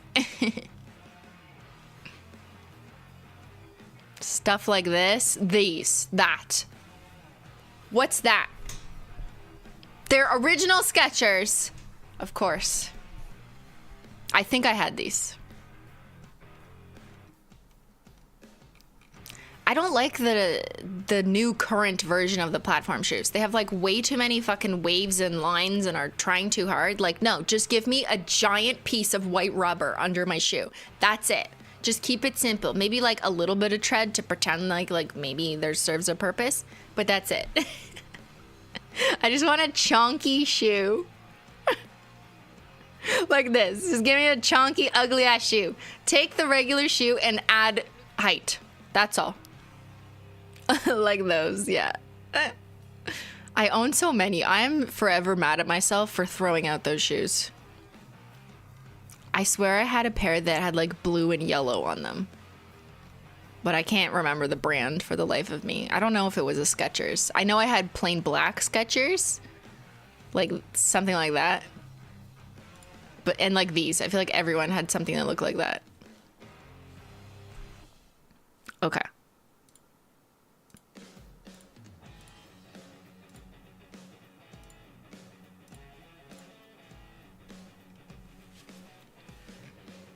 What else was popular in fashion? Skirts over trousers. Yes. But you know what I remember more specifically? Wearing a skirt over capris.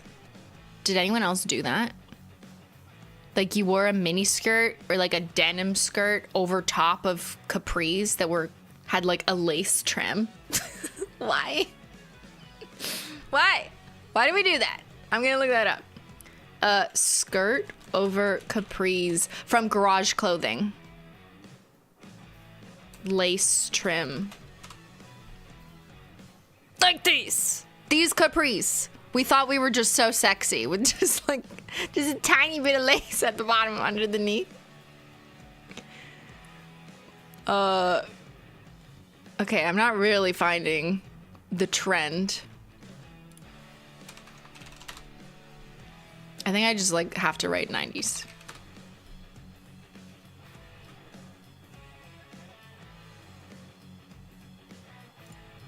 Is she? No, it's a shadow. It's hard to source, man. Okay, some of you know what I'm talking about, though. Like, Garage Clothing was, like, huge at that. Remember Garage Clothing? I mean, I'm just getting, like, recent stuff. This is all, like, their store now. I don't want Garage now. I want Garage in 1999.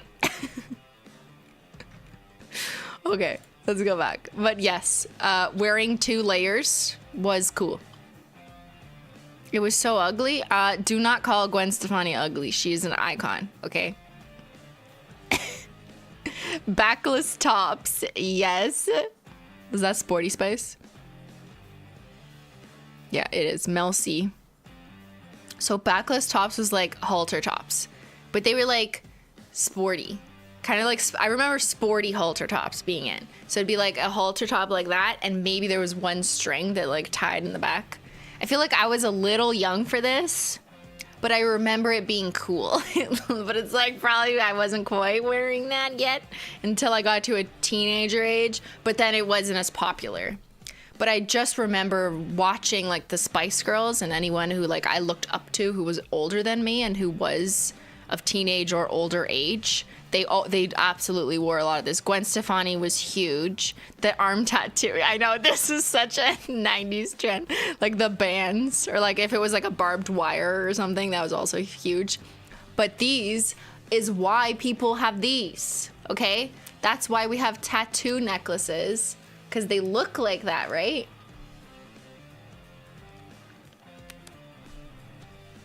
So now you could be cool like that and then just take it off.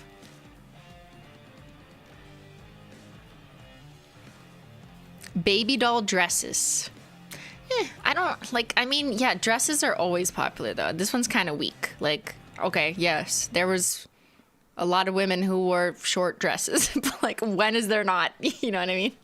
Ever since like the 80s, I haven't seen that not happen. You mean slip dresses? Maybe, but these don't look like slip dresses to me. These look like metallic sequin foil, like dresses. Yeah. This is a bad photo example then, I guess. Those are not slip dresses. Yeah, okay. Pedal pushers. What? What's a pedal pushers? As seen on 90s stars like Jerry Halliwell, Spice Girls, these babies made everyone look like a confused 1950s teenager and not at all flattering on the crotch area. Why don't I remember this? Do they just mean like the shape of the pant? Oh, they mean the capris. Oh, okay, sorry. I call them capris. Why aren't they flattering? What? They're just short pants. Okay, weird. I mean, I had so many capris. Like, I still have them. I still have capris. Yeah, they were for riding a bike, right? It makes you look shorter. I love capris. Boomers say pedal pushers. Oh, okay, got it. A boomer wrote this article. Yeah, capris were great. It was great for the summer when like you don't really feel like wearing a dress or a skirt because like you're going to school and like whatever, you just want to wear pants, but you want it to be cooler, but you don't want to wear shorts. It's like kind of perfect. What's wrong with capris? What you got against capris?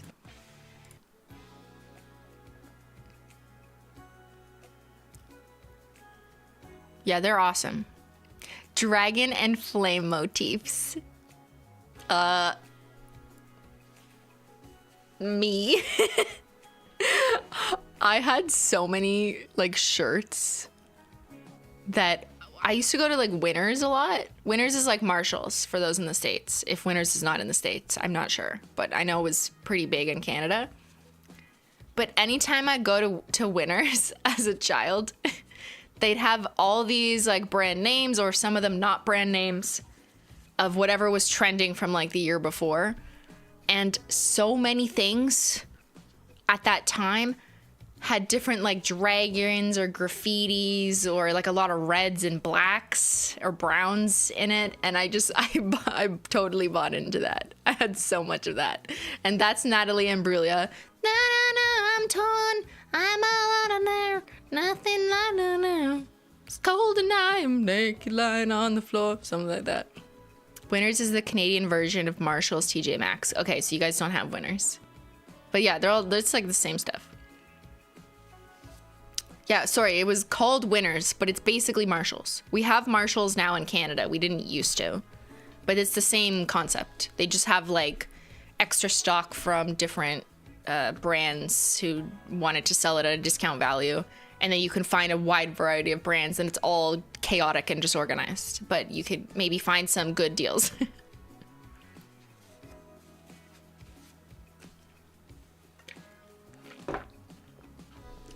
I wonder if hold on.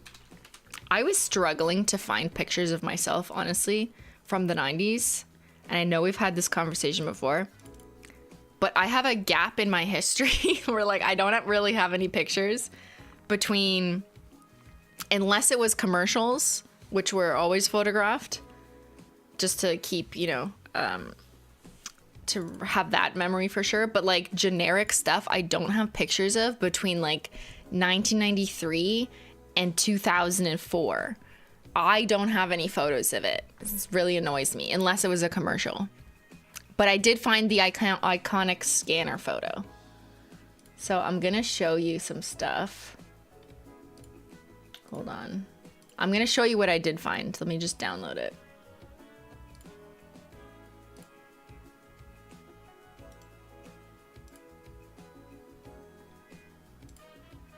But it's tough, man. It's tough. I have everything from when I was post high school. I started like documenting everything. Like I have pictures of every single weekend I went out because I was that girl with the digital camera. And I was like, it was more normal to take pictures because then you'd post them on Facebook when Facebook was first a thing. Okay, I'll go through pictures in a second. Let's just finish this. But I successfully downloaded them. Combat trousers. The All Saints ladies made utility pants a trend. Oh, why did it? There's no picture. Okay, they forgot a picture. Satin everything. Yes. Slay, Drew Barrymore. Shiny. I never got into this personally. I was not wearing dresses actually ever, now that I think about it. I rejected dresses, and I still reject dresses. But like I've never owned really that until I guess university, when I was like going out clubbing. Like then I had some dresses or skirts. But as a kid, if it was up to me, I wasn't really putting on dresses unless my parents put me in one because I was still 8, you know. But once I was like old enough to kind of choose my wardrobe, I was not choosing dresses. I was choosing capris and baggy jeans. I was in high school in the 90s, and jeans went from baggy, silver. Oh my God, I remember silver. Brand flares, wallet chains, and gas station shirts. I overdid it with wallet chains.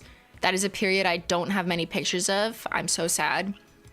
But I constantly would buy chains and then just add them to like the belt loops for no reason.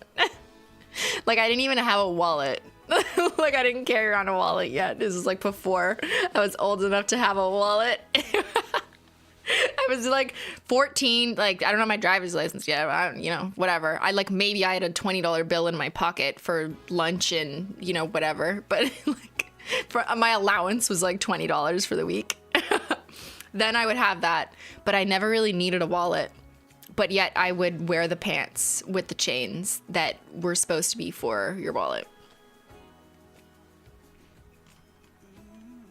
Knee-high boots. I remember this being a trend. I feel like this is always cool to wear knee-high boots. Like, you know, no one's gonna get mad at you if you're wearing a knee-high boot. Leopard print coats and carrying a small dog. I feel like there's a group of people where this is always in style, you know? There's just like a certain population of people in LA who always like this aesthetic. It just never leaves. But then there's like the rest of us who aren't in that bubble who are like, what the fuck? I would never wear that. Yeah, I don't know.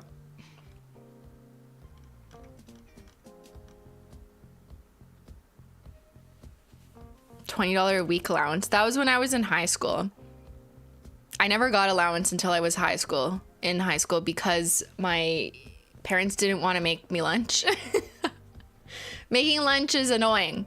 So instead of making me lunch, they were like, why don't you do chores for us and we'll give you an allowance, then you can buy it at the high school cafeteria. So this was later. This was in the 2000s. I didn't get allowance until I literally needed food to eat.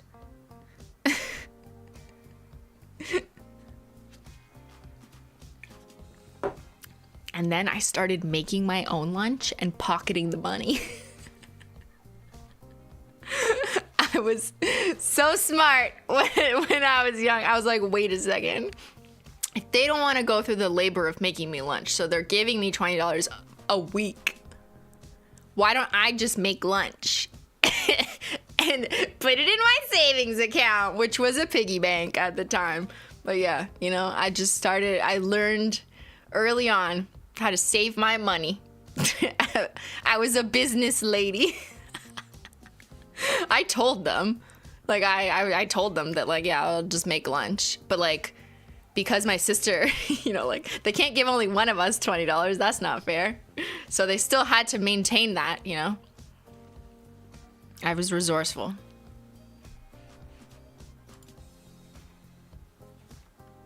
$20 a week, like, sounds like nothing now that I think about it. Like, a week on food every day for 5 days a week when you go to high school. How are you gonna divvy up $20 for food at the cafeteria, which isn't cheap? It wasn't inexpensive. Like, you can't eat every day, basically. So it was not enough money to eat every day at school. Let me just be clear, at the time. Yeah, except you couldn't buy lunch for $4 a day. It was like at minimum $5, and that was if you aren't buying a drink. Like, you couldn't get a drink. At my high school, because they overpriced the food. And you weren't allowed off the property for that long anyways. Yeah, I think it was just a problem where I grew up. I remember people complaining that the cafeteria prices were stupid. So $20 a week was not enough to buy a full meal and a drink every day at school anyways. So I was like, well, fuck it. I'll just make food. Knee-high socks. So just like knee-high boots, we had knee-high socks. Okay, share. Iconic. I never really got into this as much because I feel like this was more for like popular ladies and I was not. So I felt like I was like out of place, even though it was really fun to look at all the fashion and everything. Square sunglasses. Those aren't square though. These are like aviator Ray-Bans, which I feel like never go out of style. That's kind of timeless. The aviator Ray-Bans, maybe not the ones with the crystal border, but like these two, you could wear those at any time and I feel like no one would think you're weird. And these are not square. So what is this article doing? Retro sportswear. Damon, I don't know this person. Damien, oh, from Blur. Okay, I don't know their actual names. I just know the band. Look, he's wearing a Nike top, but that's retro. That's funny. Ashley, don't report this. What if your parents are listening? I used to save my high school lunch money for pot. Okay, well, I was too young when I started getting allowance. I was younger in high school, I guess because I had a late birthday, and we got rid of grade 13. That's funny. It was a problem at my high school, though. I remember 20 kids got expelled once for not just having pot, but someone put like other bad shit in the pot. Yeah. And then someone got sick, so they suspended like the 20 students involved. It was a big deal. It was the biggest like drama of my high school at the time. But I was not involved, to be clear, in either way. No smoking it or dealing it. No, I wasn't really into that at that age. Was it? No. Yeah, it's dangerous. Like to I don't really know what they were doing. I think they just put like other substitutes that weren't drugs just to make it cheaper. But like, it's not good. It can make you sick. Yeah. I don't know. I was like 14. Like, it's not really something I was into. Okay. Bad hats. Yes, there was a lot of bad hats. There's still a lot of bad hats in the British royal family. That's always a trend to them, actually, now that I think about it. They love bad hats, so they'd probably like this. They like to bring this back. Chokers, hi, yes. So many chokers. I had those little clips, the adhesive clips that you could put on like your door, your closet door, and then just hang every choker from it. I had so many chokers. The ones that were sheer with little beads, the ones that were out of hollow. A lot of hollow chokers in the 90s. Ones that had like random things hanging down.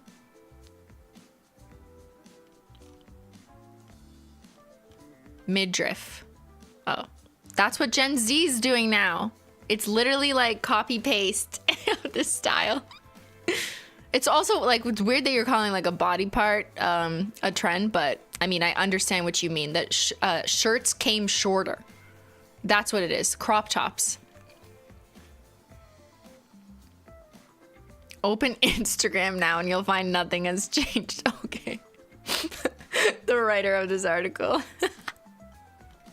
A baby G watch. Oh my god.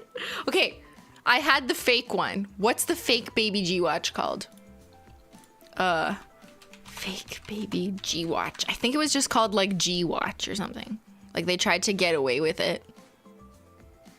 Or was it just a Casio? Maybe.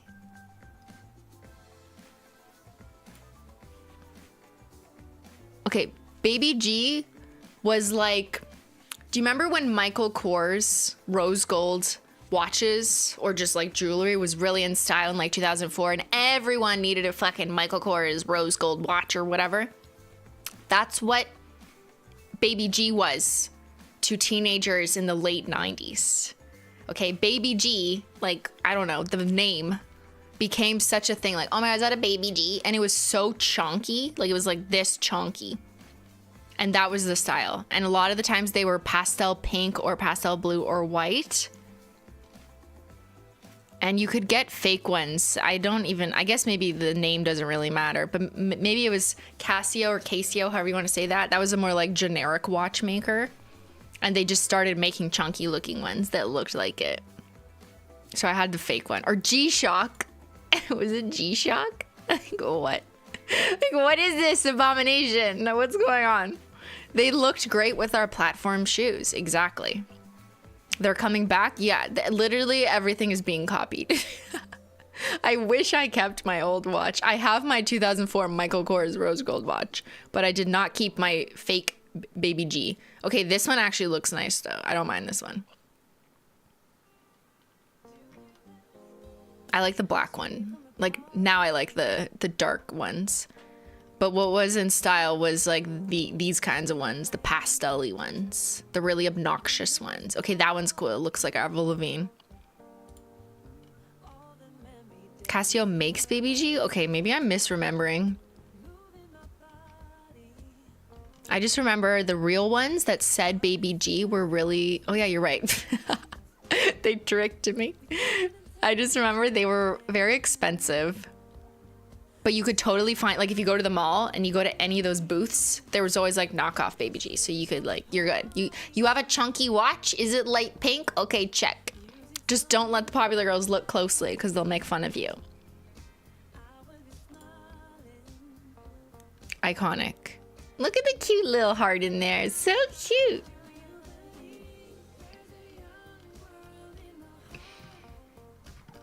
Okay, that's it for this one. I don't want to ignore the boys. So I also found an article, because obviously a lot of what we've been looking at has been very much like directed at, you know, little girls in the 90s. And yeah, there's a lot of nostalgia fashion that's directed towards that. But I found an article that's a little more geared towards like the boys' experience. And it did, like, I reminded a lot of things as well. So this is like complex. I mean, maybe you also wore it too, regardless of your gender. Like, I wore overalls, but I wanted to do this one so it's not all the girl-centric stuff. I had overalls with the straps down. That was like a Will Smith thing to do. Okay, mood rings was kind of unisex. I feel like there was some boys who wore them, but I definitely had mood rings at the mall. Skate tees. I feel like this was like in the 2000s, like West 49. Does anyone remember West 49, or was that like more of a Canada thing? But I became a bit more of like, I definitely rejected what was advertised towards young girls for clothes, and I would tend to move towards whatever was being advertised to like skater boys. And yeah, that's what I was more into. Rollerblades. I had rollerblades and fell on my face. Probably a bad idea. I'm pretty sure West 49 is still open. Oh, I love West 49. Parasuco jeans. Someone earlier had said silver jeans. Silver, Parasuco, Janko. There's so many brands that I remember from like a long time ago. They were like so cool, and like celebrities would wear them, and they were very expensive. One pant leg rolled up. Okay, yes, that and pants being worn very low. Remember, like mothers or whatever would be like, pull up your pants, Tommy, to the boys in the schoolyard. Yeah. Bike shorts. Those are always in, okay? Especially if you bike. Belts did not exist in the 90s, true. They only existed if you wore them up here. Gearbout jeans? I don't know these ones. This wasn't, I don't recall this one, but like they look cool. I like them. I like these vibes with the big pockets. I would have totally worn these if I had access or knew what they were. Bleached hair.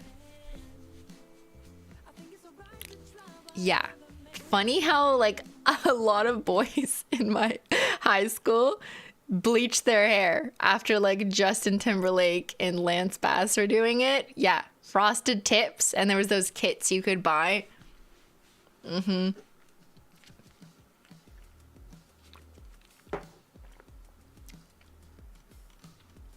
Pelly Pelly. I don't know these. Leathers. It was a leather. Okay. Man prees, like capris, but for men. Okay. Like I wore capris like this too. Just baggy capris, basically. You could get them at the Gap. Iconic. Ruse. Oh, with the kangaroo. Yep. I remember these shoes. Did Australians buy this? Or was this just like a North American fad? Australians in the chat. Even though it might be like 2 a.m. where you are. Did you wear these shoes with kangaroos? Or was it just North Americans being fucking dumb and they're like, I got a kangaroo! I just like the kangaroo logo. It's 3 a.m. and no. Yeah, they're shoes. They're just kind of cute. Raider snapbacks. I remember boys wearing these. It's just like a type of hat that had Raiders on it. Chain wallets. Okay, yeah. I was explaining earlier. This is what is meant by a chain wallet. It means you are tied to your money and no one can steal it, even though there was literally no risk of that happening while you were 14 going to school. Like, no one was stealing your money. But, like, it's fine. You just wanted to look cool. So you would put this side on like your belt loop and then put your wallet in your pant. And then the chain would usually be way longer and more excessive than this, just to make a point. And it would just stick out, and it would jingle and jangle and make noise as you walked by, because you're just like that tough. And then you can add more just because it's fun. And it was like the Velcro wallets that make a lot of noise when you open them.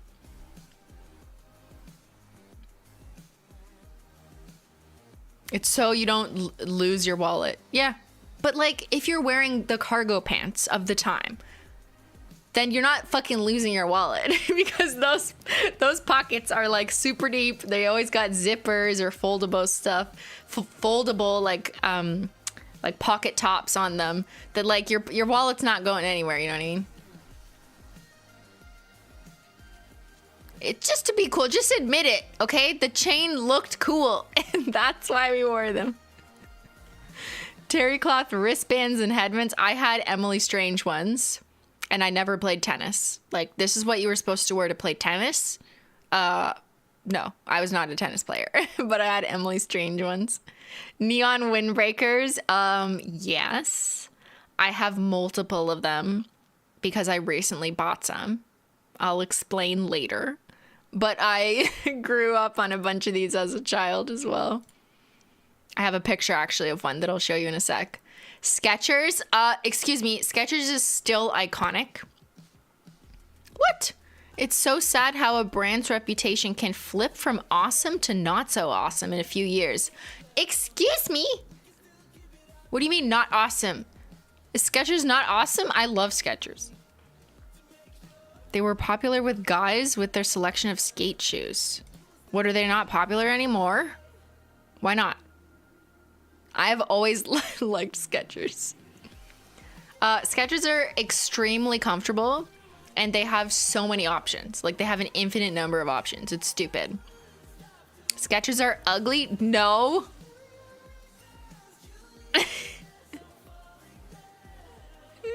Why? I love them.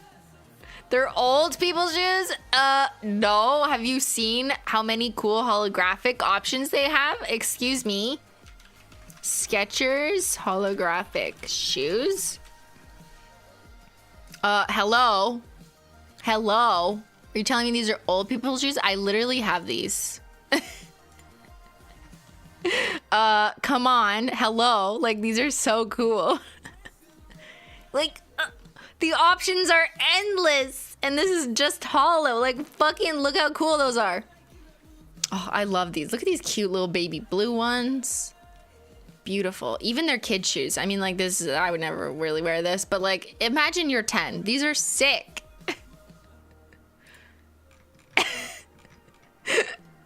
Like, come on. These are so cool. A little bit of platform. Yes.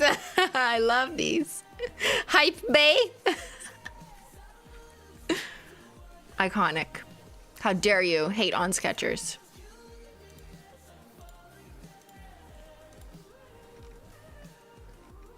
They make slip-on shoes for us old chunky folks who can't bend over. Ken Hollow Man Hands, thank you for the super chat. Yeah, Skechers has so much variety. They have like loafers, slippers, and really cool ass hollow stuff. Skechers are super comfy. Yes, they are very comfortable. Striped sweaters. I literally still have a bunch in my closet. Bandanas. I remember having a bunch of those too for like camp. But it was like kind of a utility purpose. It was like utility and fashion. Like you did think you were cool if you wore like the full bandana on your head too, to cover your scalp from the sun. So that was the utility at camp on the canoe trip. But also it was just in. British Knights. Okay, I'm unfamiliar with this one. Ripped jeans. Yes.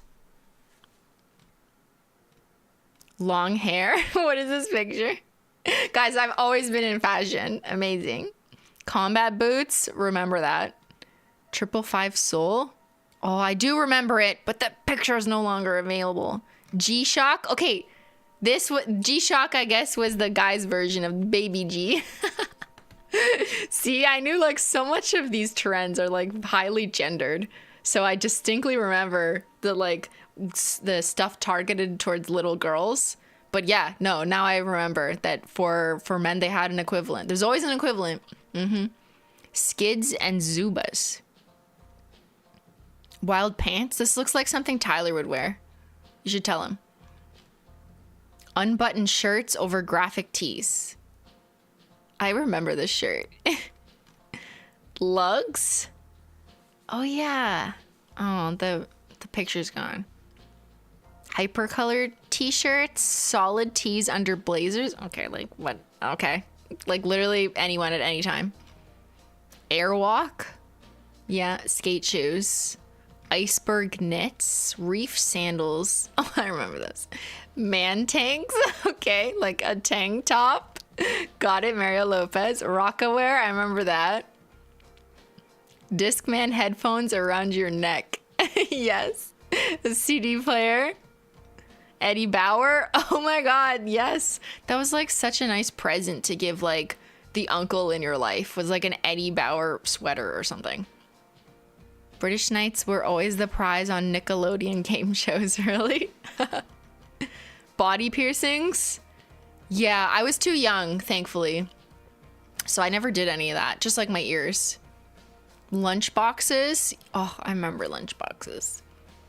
Gray sneakers. Okay. Fat form. I don't need to see a picture. I remember that trend as well. Wow. United Colors of Benetton. Weren't they in yeah, okay, there. I was like, I kind of remember that there was a lot of conversation around that. Yeah. Oakley's, the sunglasses. Vertically striped shirts. Reebok pumps. Turtlenecks. Guess. That was so iconic. I think they still exist, Guess. Rayon shirts. Cross clothing. Necklaces with your name and a grain of rice. Oh my god. Wow, I had one of these. Yeah, but you know how hard it was to find one that said Christine with no H? Yeah, impossible. Impossible. I never had my name. It's so cruel. Like, I would have had to make my fucking own. Yeah, a grain of rice. I sold those necklaces. What is that? I don't know what liquid it is. This is a good question. Is it like oil? What is the point of this? I don't know. It's so weird. Okay, there was a lot of different necklaces and stuff that were customized to you. Like, you'd go to the mall and you'd find like beads with names on them. Like, that's an obvious one. Or those silver little square plates that you can hook into each other and you can make your name out of it. So that was one. And then this, like, names written on grains of rice. It's mineral oil, but like, it looks bad. It looks spoiled, right? Like, did this one just go bad? Yeah, we loved accessories. We definitely overdid it. I had dog tags. Did anyone else have dog tags? I wonder if I don't think I have a picture of that era, but I used to wear like literal dog tags around my neck on like a big chain.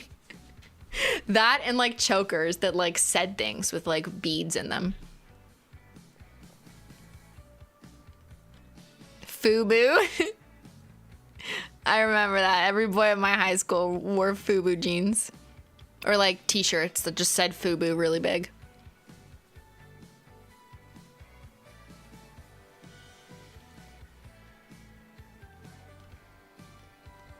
Eight-ball leather jackets. Hush puppies. I remember that. Fila. Yeah. Massimo. This was such a good... This is, as a Canadian perspective, I remember going to Target in the States, which we don't have anymore. We don't have a Target. And Massimo was like an affordable brand that you could get at Target. And I was always so excited to get like their t-shirts. A pager. I was a little too young to have a pager. Like, I was just on the cusp of that. We were just entering the Nokia cell phone era. So I had a cell phone eventually in high school. It didn't do much. Like, I couldn't get on the internet yet. But I didn't have a pager because an 8-year-old didn't need a pager.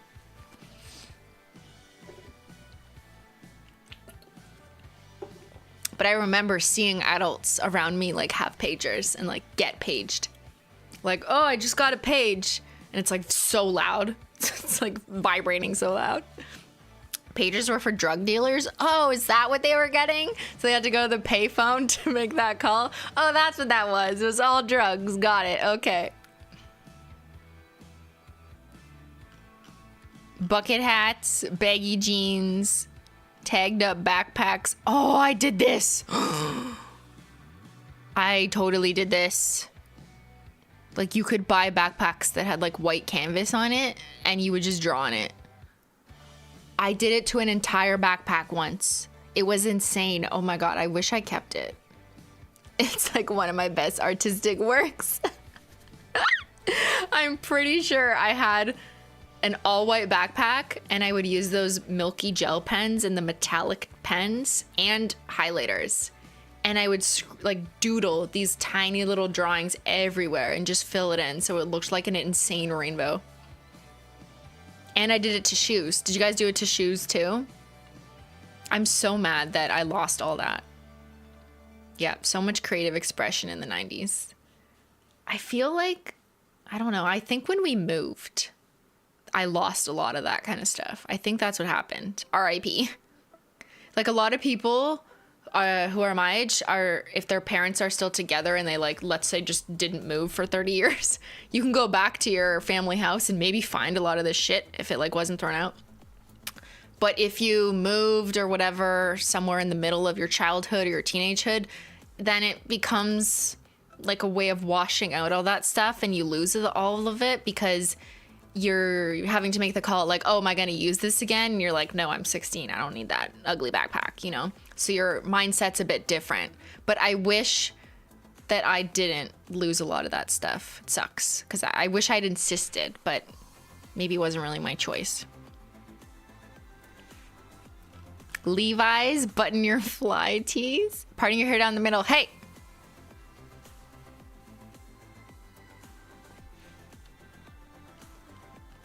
Woo wear, LA lights. I fucking love these.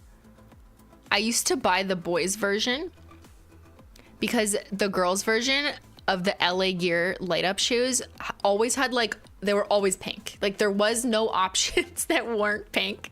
And I didn't want pink shoes. I wanted the black shoes with the light ups. So I bought like the smallest boys size. LA lights.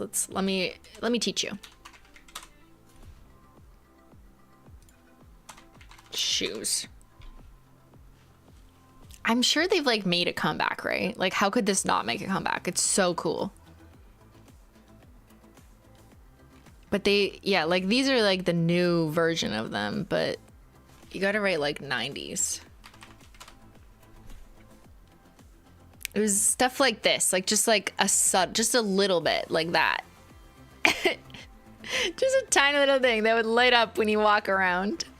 And I always bought like the boys ones because these are sick. Like these are so cool, but they just didn't make this style for little girls.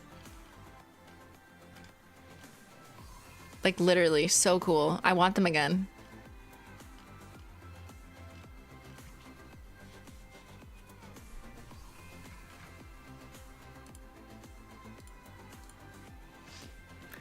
Spiked hair, already went over that. Timberland boots. These are still popular. This is like a boot that has stood the test of time, right? Carl Canny? A brand I don't remember. No Fear? Okay, I remember that brand. Flat tops, the hairstyle. Yeah. Averex. Hoop earrings. Those are still in. Doc Martens. Those are still in, right? Bike caps. I mean, it's a hat. Nautica. I feel like that's still a brand that exists. Umbro. Oh, the kitty. But I remember these, like, it was like a soccer outfit, right? But regular people just started wearing it. Kind of like Kappa. Coogie. I'm not aware of that one. Track jackets. Okay, those are always cool. Calvin Klein 1. Oh, the fragrance. Yeah. Layaway. This might have been in the US, so I'm not aware of it. The Gap, iconic. That's where I got my overalls. Wallabies. Tommy Hilfiger. Wow. Yep. Jansport, oh, that's like the backpack we just saw. Sweaters tied around the waist. I still do that. Cargo pants. This was my wardrobe. This is what I mean by deep pockets. Like, you didn't actually need the chain because your pocket was like 8 feet deep. Your wallet's not going anywhere. Slap bracelets? Yeah, you'd smack it on your arm and it would like curl up. A polo, flannel. I still wear flannel pajamas. Backwards caps. Is that Jonathan Taylor Thomas as a child? What the heck? Starter jackets. Air Jordans. Okay, wow, this was a long ass list. I feel like these will always be popular, right? That type of shoe. Okay, the last thing on the agenda is going through my photos. These are the only pictures I could find. I only have like 10 of them.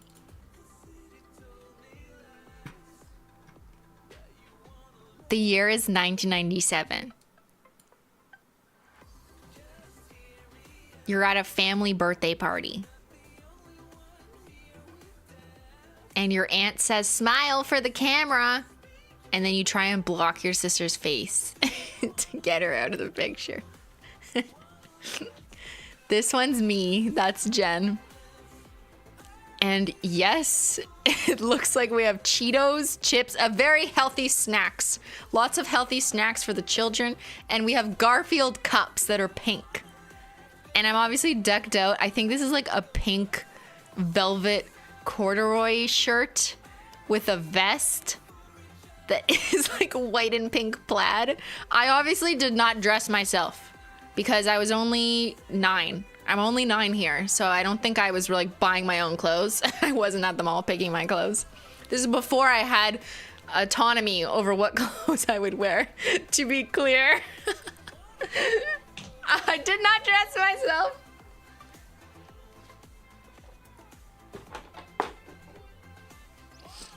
But yeah, we had a lot of little like parties, I guess, when it was someone's birthday. This is the most 90s picture. Like, even like what is in the background? Like, what is this ugly fucking curtain that I'm sure someone thought was really nice at the time? But it was just like a bunch of stripes. Like, ew.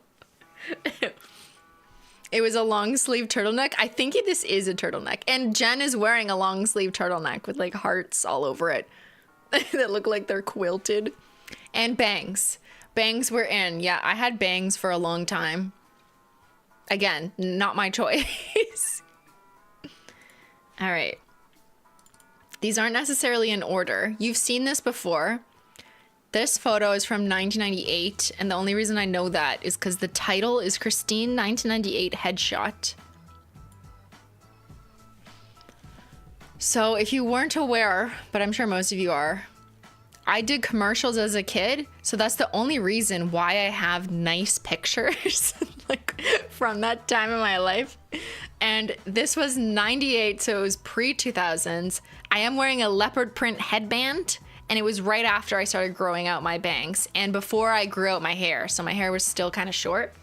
But yeah, that's a velvet turtleneck t-shirt, baby. Okay? It's business time. It's business simply.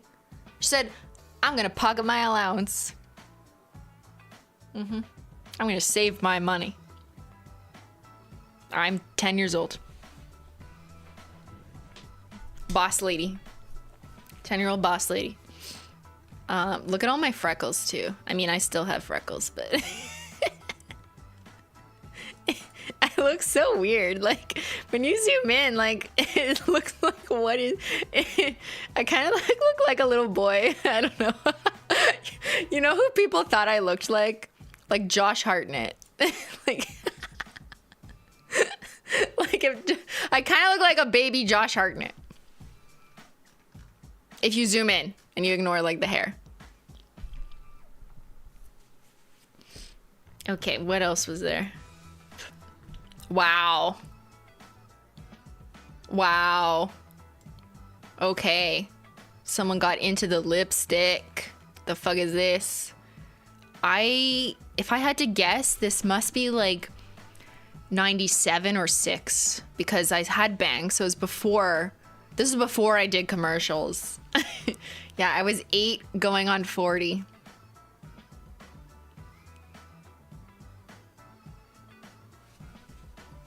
Do you want to know what this was? Like, I remember this.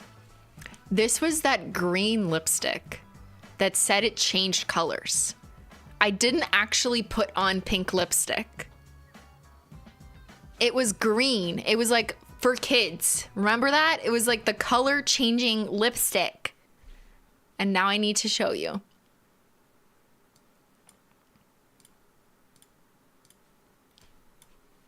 Color changing green lipstick, but it's from the 90s. I know it's made like a resurgence.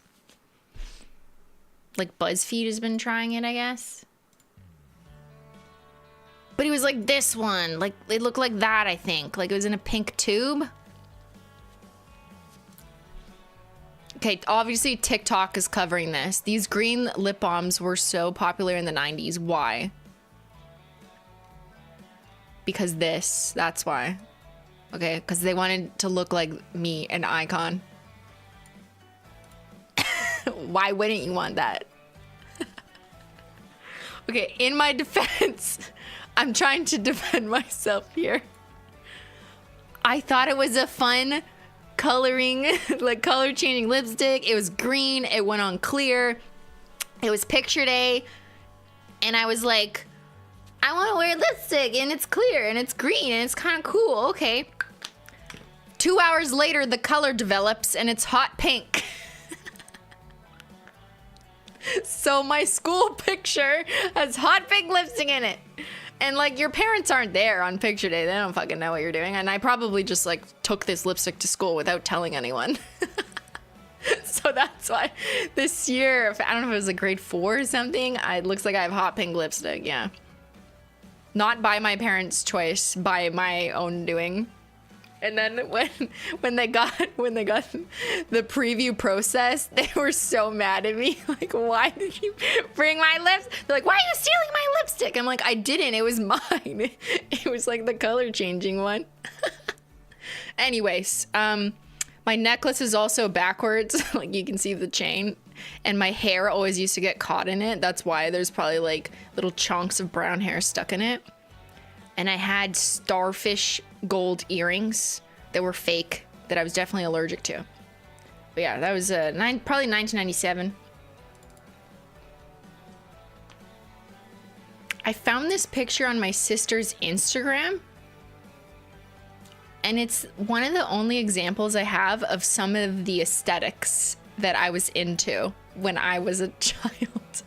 So this is an Adidas jacket. I can just start to see the beginning of it. It was like a real Adidas jacket. So it had the 3 stripes on the side.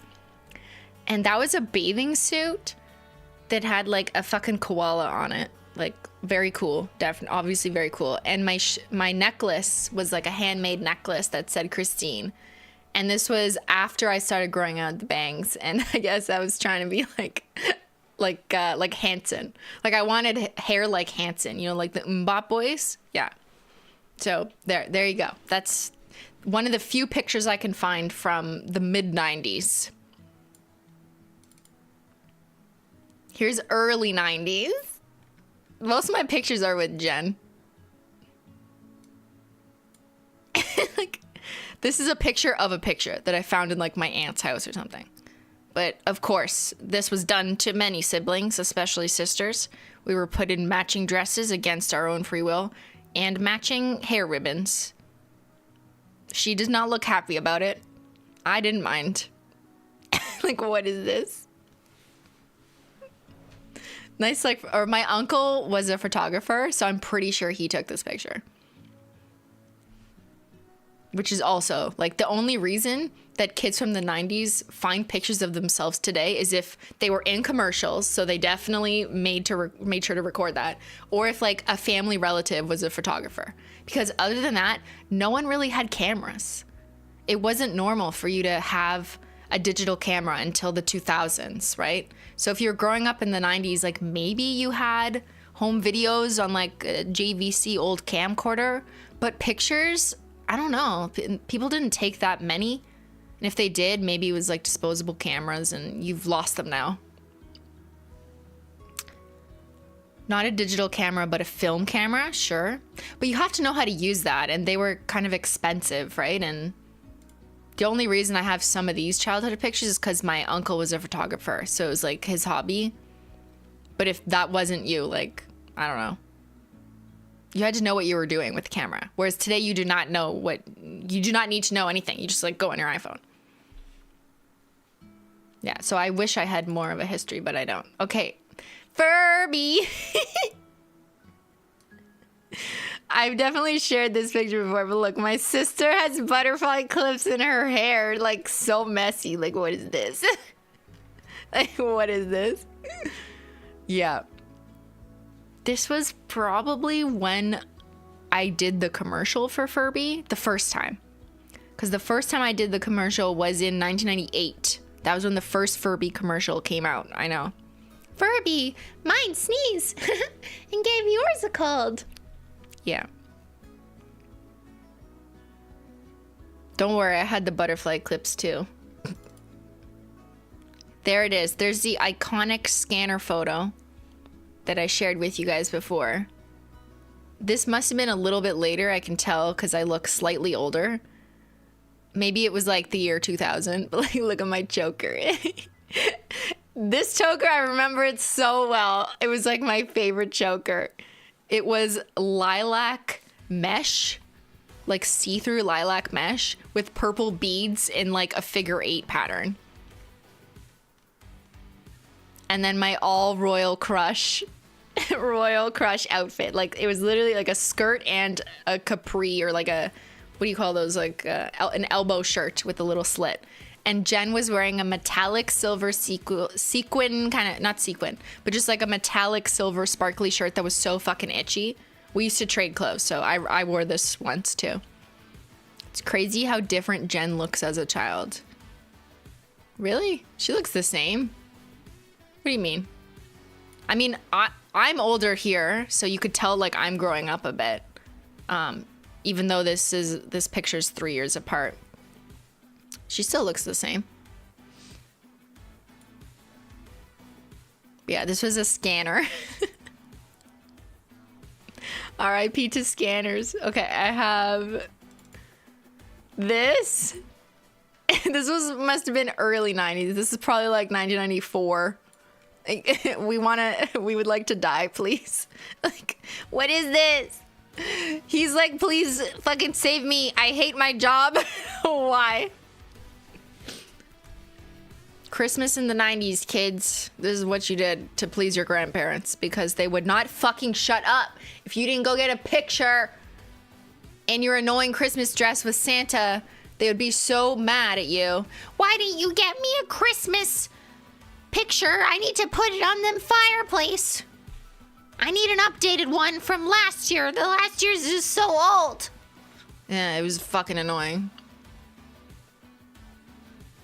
Who was that man? Just an old man. Yeah, again, these like matching dresses. It's annoying. Okay, you want to see something iconic? Fucking, this is Canada, baby. Canadians in the winter in the 90s. That's me! I found this last night. It's actually a video. Yeah, I have a rare sequence of videos that I found, and we had dug a hole because there was like snowstorms all the time. You know, it was probably like February. And look at my fit, okay? Like, what a snowsuit. Like, it's the most Canadian, like, 1994 picture. I'm very cool. I don't have the video on this computer. I don't know. There's a lot of other people and other kids. Like, you can't really see who this is here. But there was I guess we were playing with a bunch of kids on the street. So I didn't want to expose a bunch of people who weren't. You know, it's different when it's a commercial because people signed up, you know, or their parents signed them up to be, you know, in media. But this clip is from a series that has like a bunch of other kids on the street. So, and I don't even fucking know who they are anymore. So I'd have to do a lot of blurring, even though the quality of the footage is blurry. Yeah, I mean, like, look at my iconic snowsuit. I wish I still had it. Not that I would fit it. It probably would fit onto, like, half my body, like, just on my legs. because I'm a short little baby, but like classic. Love this outfit, love this style. They should bring it back.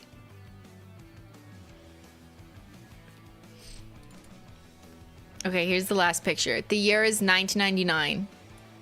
I'm doing a commercial and this lady is taking off my nail polish and I'm mad. I'm not happy.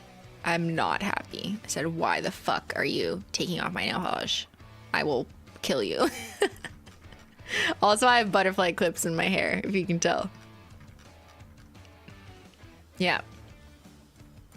Oh, my jacket is sick, though. Like, what is this? Has little bears on it? Okay, very cool. Overalls, floral t-shirt. She's taking off my nail polish. Rude. Butterfly clips, but I look like I'm ready to perform. I was ready to star in whatever commercial that was. It was 1999.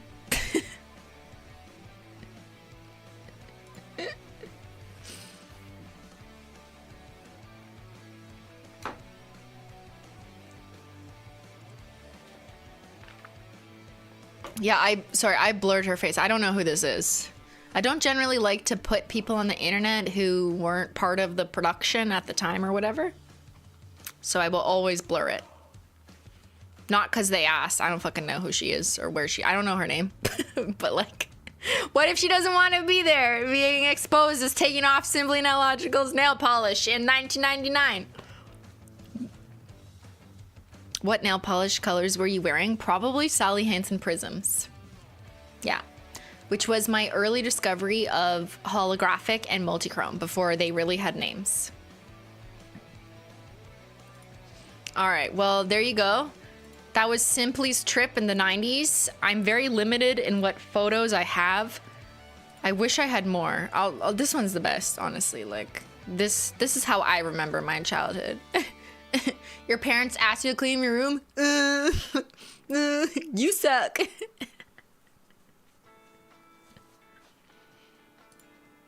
Or this one. This is like iconic mistakes have been made and they will be remembered forever in the history books.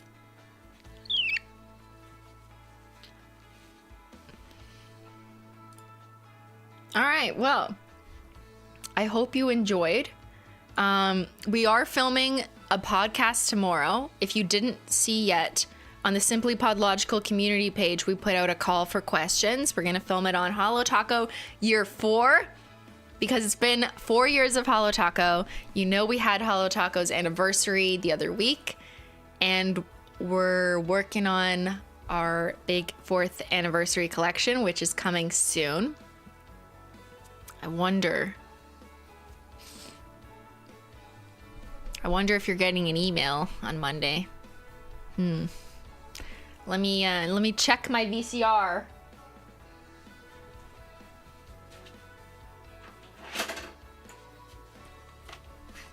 What is this? What? Do you think this will come out? You guys got to check your pagers on Monday. Okay, check your pagers. Load up your VHSs, your VCRs. Sorry, I'm like VHS. Do you know what this is? Okay, do you know what this does? Actually, I'm not sure. What's on the tape? Don't record over it. All right, everyone. Big thank you to the mods. Thank you to the 90s babies in the chat and Gen Z for attending this course in 90s. It was an iconic time that deserves an iconic moment in history and our memory, and to just remember it, you know, for all the good things that it brings. For the colors, for the vibes, for the magical nostalgia. And yeah, that's all. All right, everyone. Thank you so much for watching. Okay, be sure to tune in on Monday. And I'll see y'all later. Bye.